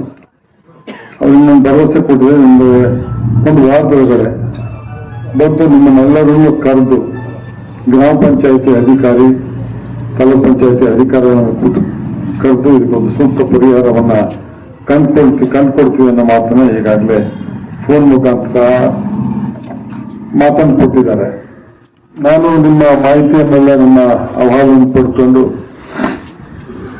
ಇದೇ ತಿಂಗಳು 12ನೇ ತಾರೀಕಿಂದ ಅಧಿವೇಶನ ಪ್ರಾರಂಭ ಆಗ್ತಾ ಇದೆ. ಅಧಿವೇಶನದಲ್ಲೂ ಪ್ರಸ್ತಾಪ ಮಾಡ್ತೇನೆ. ಜೊತೆಗೆ ಗ್ರಾಮೀಣಾಭಿವೃದ್ಧಿ ಮತ್ತು ಪಂಚಾಯತ್ ರಾಜ್ ಸಚಿವರೊಂದಿಗೂ ನಾನು ಚರ್ಚೆಯನ್ನ ಮಾಡ್ತೇನೆ. ಮತ್ತು ಹಿಂದಿನ ಈ ಸರ್ಕಾರದ ಒಂದು ಅಧಿಸೂಚನೆ ಮತ್ತು ಚರ್ಚೆ ಎಲ್ಲ ವಿವರಗಳನ್ನ ತೆಗೆದುಕೊಂಡು ಅದನ್ನು ಒಂದಷ್ಟು ಸ್ಟಡಿ ಮಾಡಿ ಇಂದಿನ ಸರ್ಕಾರ ಮತ್ತು ಸಚಿವರು ಮತ್ತು ಕಂದಾಯ ಸಂಬಂಧಪಟ್ಟಂತೆ ತೆರಿಗೆ ಇಲಾಖೆಯ ಇದಕ್ಕೆ ಸಂಬಂಧಪಟ್ಟಂತ ಕಂದಾಯ ಅಧಿಕಾರಿಗಳನ್ನು ಕರೆಸಿ ಚರ್ಚೆ ಮಾಡಿ ಇದಕ್ಕೊಂದು ಸೂಕ್ತ ಪರಿಹಾರವನ್ನ ಕಂಡುಕೊಳ್ತೀವಿ. ಅಲ್ಲಿವರೆಗೂ ಹೊಸ ತೆರಿಗೆ ವಸೂಲಾತಿ ಯಾವುದೇ ಕ್ರಮವನ್ನ ಕೈಗೊಳ್ಳಬಾರ್ದು ಅನ್ನೋ ಮಾತನ್ನು ಕೂಡ ನಾನು ಈ ಸಂದರ್ಭದಲ್ಲಿ ಹೇಳ್ತೇನೆ. ಗ್ರಾಮ ಪಂಚಾಯತಿ ಸೂಚನೆ ಕೊಡ್ತೀವಿ. ಇವತ್ತು ಹಿಂದೆ ಆ ರೀತಿ ಕಲೆಕ್ಟ್ ಮಾಡಿ ಬಿಟ್ಕೊಂಡು ಹೋಗ್ಲಿ, ನಾಡು CEO ಬಂದು ಚರ್ಚೆ ಮಾಡಲಿ. ನಾನು ಕೂಡ ಅಧಿವೇಶನದಲ್ಲಿ ಪ್ರಸ್ತಾಪ ಮಾಡಿ ಇದಕ್ಕೊಂದು ಸೂಕ್ತ ಪರಿಹಾರ ಕಾಣಿಸೋದು. ಡಬಲ್ ಮಾಡೋದು ಅದು ಅವ್ರನ್ನ ಕರೆದು ಮನವೊಲಿಸಿ ಮಾಡಿದ್ರೆ ಎಲ್ಲರೂ ಒಪ್ಕೊಂತಾರೆ. ಅವ್ರಿಗೂ ಗೊತ್ತಿದೆ ಪರಿಸ್ಥಿತಿ, ಅಭಿವೃದ್ಧಿಗಳು, ಸರ್ಕಾರ ಪರಿಸ್ಥಿತಿ, ಅವ್ರ ಪರಿಸ್ಥಿತಿ ಇವೆಲ್ಲ ತುಲನೆ ಮಾಡಿ ಮಾಡುವಂಥ ಅವಶ್ಯಕತೆ ಇದೆ. ಒಂದೇ ಸರಿ 3-4 ಜಾಸ್ತಿ ಮಾಡಿರ್ತಕ್ಕಂಥ ಇದು ಆಗ್ಬಿಟ್ಟು ಇದು ಅವೈಜ್ಞಾನಿಕವಾಗಿದೆ. ಆ ಕಟ್ಟಡದ ಒಂದು ಎಷ್ಟು ವರ್ಷ ಆಗಿದೆ ಆ ಕಟ್ಟಡ ನಿರ್ಮಾಣ ಆಗಿ, ಯಾವ ಹಂತದಲ್ಲಿದೆ, ವಾಸ್ತವ ಪರಿಸ್ಥಿತಿ ಮತ್ತು ಇಲ್ಲಿ ಆಗ್ತಕ್ಕಂಥ ವ್ಯವಹಾರಗಳು, ವಹಿವಾಟುಗಳು, ವ್ಯಾಪಾರಗಳನ್ನ ಇವೆಲ್ಲವೂ ಒಳಗೊಂಡಂತೆ ತೀರ್ಮಾನ ಮಾಡಬೇಕಾಗ್ತದೆ. ಸ್ವಲ್ಪ ಸ್ಟಡಿ ಮಾಡಿ, ಚರ್ಚೆ ಮಾಡಿ ಇದಕ್ಕೊಂದು ಸೂಕ್ತ ಪರಿಹಾರ ಕಂಡುಕೊಳ್ಳೋವರೆಗೂ ಹಳೆ ತೆರಿಗೆ ನೀತಿಯನ್ನು ಮುಂದುವರಿಸಿ ನಾನು ಸರ್ಕಾರದಲ್ಲಿ ಪ್ರಸ್ತಾಪ ಮಾಡ್ತೀನಿ. ಸರ್ಕಾರದಲ್ಲಿ ಪ್ರಸ್ತಾಪ ಮಾಡೋದಕ್ಕಿಂತ ಮುಂಚೆನೇ ನಾನು ಮಂತ್ರಿಗಳ ಹೊತ್ತಿಗೆ ಇದನ್ನ ಯಾರು ರೂಪುರೇಷೆ ಸಿದ್ಧಪಡಿಸಿದ್ರು ಅವ್ರನ್ನ ಕರೆಸಿ ಮಾತಾಡಿ ನ್ಯಾಯ ಒದಗಿಸ್ತಕ್ಕಂಥ ಎಲ್ಲ ಪ್ರಾಮಾಣಿಕ ಪ್ರಯತ್ನವನ್ನ ಮಾಡ್ತೇನೆ ಅನ್ನೋ ಮಾತನ್ನ ಹೇಳಿ ನನ್ನ ಮಾತು ಮುಗಿಸ್ತೇನೆ. ಎಲ್ರಿಗೂ ನಮಸ್ಕಾರ. ಜಯಪುರ ಗ್ರಾಮ ಪಂಚಾಯಿತಿ ಅಧ್ಯಕ್ಷ ಎಸ್ ಸಂತೋಷ್, ಉಪಾಧ್ಯಕ್ಷ ಜಯಮುರುಗೇಶ್, ಸದಸ್ಯರಾದ ಕೆಸಿ ಪ್ರವೀಣ್, ಕಟ್ಟೆಮನೆ ಶ್ರೀನಿವಾಸ್, ಸರೋಜಾ ಕಟ್ಟೆಮನೆ, ಕರುಣಾಕರ, ನಳಿನಿ ಗುರುಮೂರ್ತಿ, ಪಳನಿ, ಗ್ರಾಮ ಪಂಚಾಯಿತಿಯ FDAA ಸಂತೋಷ್ ಹಾಜರಿದ್ದರು. ಸಂಪತ್ ಕುಮಾರ್ ನನ್ನ ಹೆಸರು, ಜಯಪುರ ಗ್ರಾಮ ಪಂಚಾಯತ್ ಅಧ್ಯಕ್ಷ ಮಾತಾಡ್ತಿದ್ವಿ. ಈ ದಿನ ಜಯಪುರ ಗ್ರಾಮಸ್ಥರೆಲ್ಲ ಪ್ರತಿಭಟನೆ ಹಮ್ಮಿಕೊಂಡಿದ್ರು. ಉದ್ದೇಶ ಅಂದರೆ ತೆರಿಗೆ ಜಾಸ್ತಿ ಆಗಿದೆ, ಕಟ್ಟಡ ತೆರಿಗೆ ಜಾಸ್ತಿ ಆಗಿದೆ ಅಂತ ಪ್ರತಿಭಟನೆಗೆ ನಮ್ಮ ಕ್ಷೇತ್ರದ ಶಾಸಕರು ಆಗಮಿಸಿದರು. ಮತ್ತು ತಾಲೂಕು EO ಸಾಹೇಬರಾದಂಥ ನವೀನ್ ಸರ್ ಆಗಮಿಸಿದರು. ಮತ್ತು ನಮ್ಮ ಎಲ್ಲ ಪದಾಧಿಕಾರಿಗಳು ಇದ್ದರು, ಗ್ರಾಮ ಪಂಚಾಯತಿಯವರು. EO ಸಾಹೇಬ್ ಬಂದು ಅವರಿಗೆ ಮನವಿ ಮಾಡಿದ್ದಾರೆ, ಮನತಟ್ಟ ಅಂತ ಮಾತಾಡಿದ್ದಾರೆ. ಇದು ಗ್ರಾಮ ಪಂಚಾಯತಿ ಮಟ್ಟದಲ್ಲಿ ಯಾವುದೇ ಕಾರಣಕ್ಕೂ ಕಡಿಮೆ ಮಾಡೋಕ್ಕೆ ಅವಕಾಶ ಇಲ್ಲ. ನಿಮ್ಮ ವ್ಯಾಲ್ಯೂಯೇಷನ್ ಏನು ಸಬ್ ರಿಜಿಸ್ಟ್ರಿ ವ್ಯಾಲ್ಯೂಯೇಷನ್ ಮತ್ತು ಅಳತೆದ ಪ್ರಕಾರನೇ ಅದು ಹಾಕಬೇಕು ಅಂತ ತೀರ್ಮಾನ ಮಾಡಿದ್ದಾರೆ. ಅದೇ ರೀತಿ ಇವತ್ತು ಬಂದ ಶಾಸಕರು ಅದೇ ಮನವಿ ಮಾಡಿದ್ದಾರೆ ಜನಗಳಿಗೆ, ಪ್ರತಿಭಟನೆ ಬಂದವರಿಗೆ ಈ ಥರ ಉಂಟು, ಈ ಥರ ಇದು ರೆಗ್ಯುಲೇಷನ್ ಉಂಟು, ಈ ಥರ ಆಗಿದೆ, ಅದು ಮೇಲೆ ವಿಚಾರ ನಾವು ಮಾತಾಡ್ತೀವಿ, ಸರ್ಕಾರ ಲೆವೆಲ್ ಮಾತಾಡ್ತೀವಿ ಅಂತ ಹೇಳಿದ್ದಾರೆ. ಈ ಪ್ರತಿಭಟನೆ ಮಾಡಿ ಶಾಸಕರಿಗೆ ಮನವಿ ಮಾಡಿದ್ದಾರೆ. ಎಲ್ಲ ವರ್ತಕರ ಸಂಘದಲ್ಲಿ ಸೇರಿ ಮನವಿ ಕೊಟ್ಟಿದ್ದಾರೆ.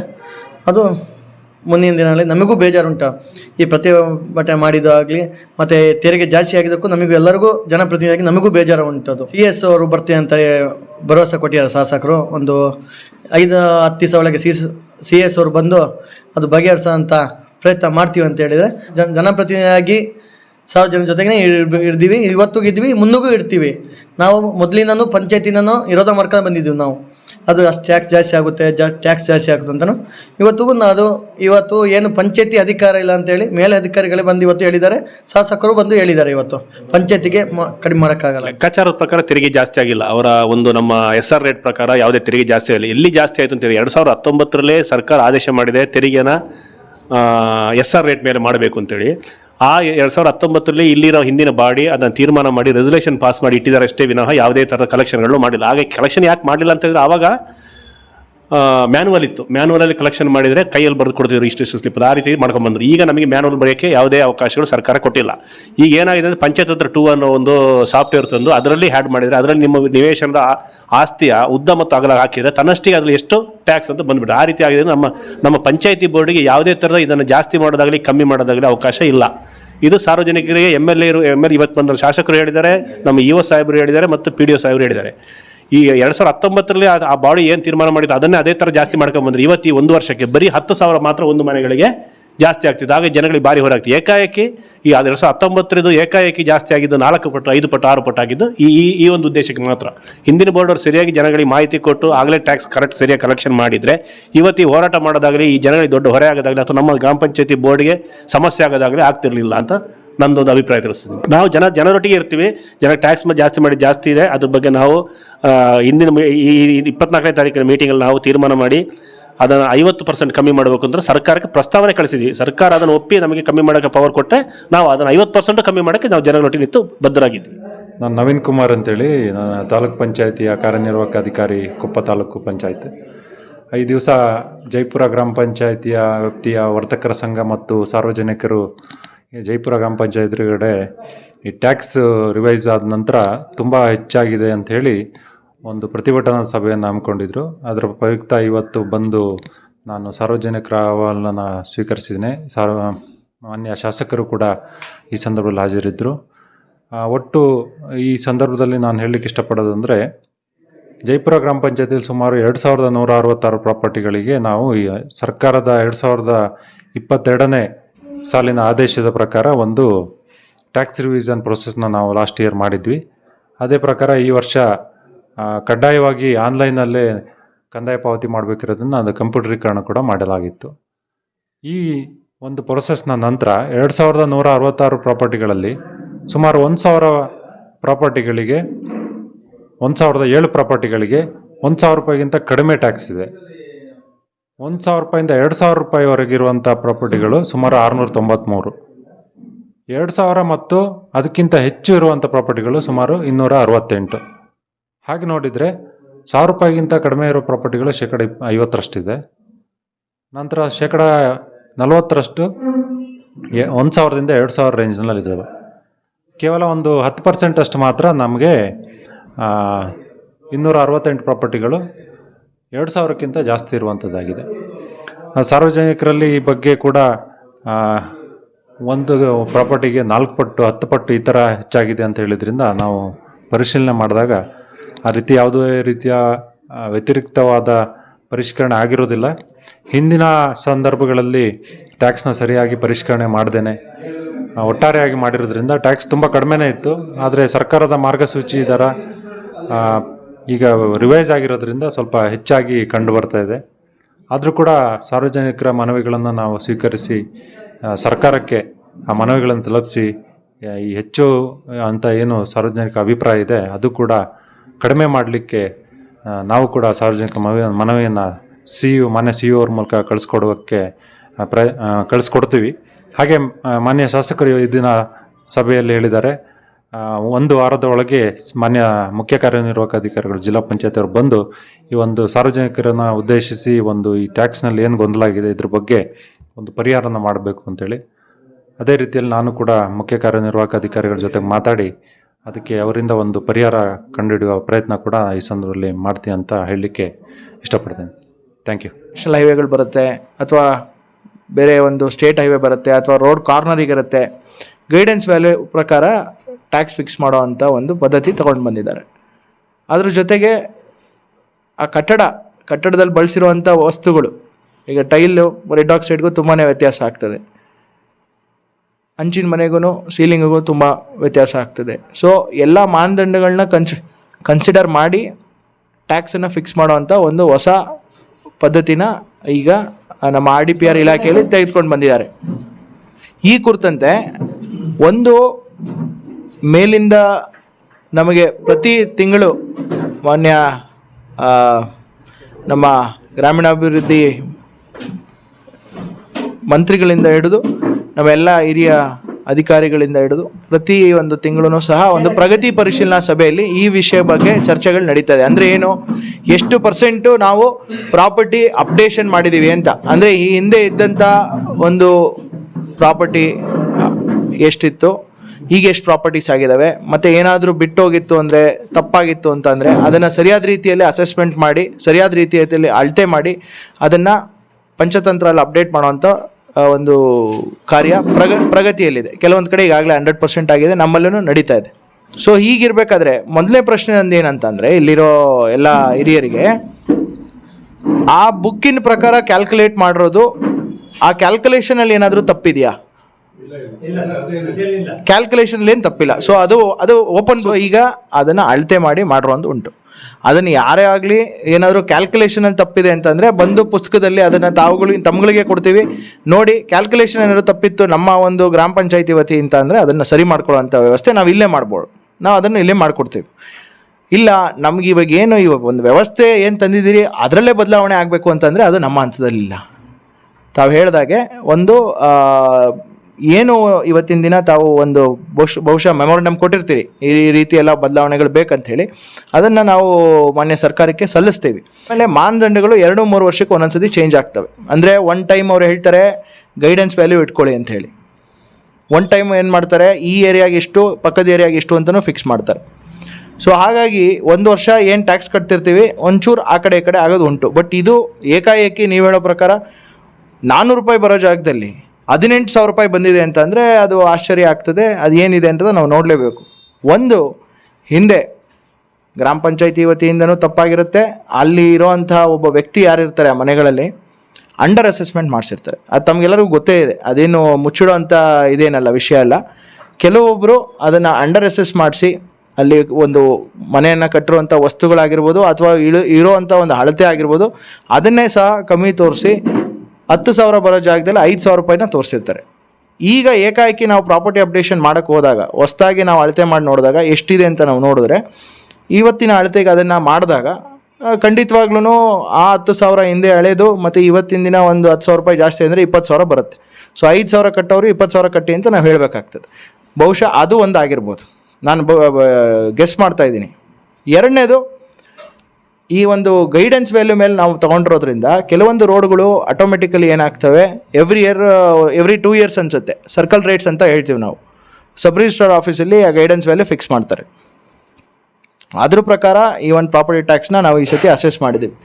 ಇದು ಯಾಕೆ ಅಷ್ಟೊಂದು ವ್ಯತ್ಯಾಸ ಬರ್ತಾ ಇದೆ ಅನ್ನೋದು ನಾವು ಚೆಕ್ ಮಾಡಿಸ್ತೀವಿ. ಇನ್ನೊಂದು ಸತಿ ವೆರಿಫೈ ಮಾಡಿಸೋಣ. ಸಬ್ ರಿಜಿಸ್ಟ್ರಾರ್ ಆಫೀಸಲ್ಲಿ ನಮ್ಗೆ ಏನು ಗೈಡೆನ್ಸ್ ವ್ಯಾಲ್ಯೂ ಕೊಟ್ಟಿದ್ದಾರೆ, ಯಾವ ರೋಡ್ಗೆ ಎಷ್ಟೆಷ್ಟು ಅಂತ ಹೇಳಿ, ಅದು whether it is correct or not ಅನ್ನೋದು ನಾವು ಚೆಕ್ ಮಾಡಲೇಬೇಕು. ಓಕೆ, ಇದು ಬಿಟ್ಟು ಈ ಒಂದು ಮೆಕ್ಯಾನಿಸಮೇ ಸರಿ ಇಲ್ಲ, ಇದು ಒಂದು ಸ್ವಲ್ಪ ಈ ಫಾರ್ಮುಲಾಸ್ ಏನಾಗ್ತಾ ಇದ್ದೀವಿ ನೀವು ಅದನ್ನು ಸ್ವಲ್ಪ ಬದಲಾವಣೆ ತರಬೇಕು ಅನ್ನೋದಿತ್ತು ಅಂದರೆ, ಈಗೇನು ಮೆಮೊರೆಂಡಮ್ ಬಂದಿದೆ ಅದನ್ನು definitely will send it to government.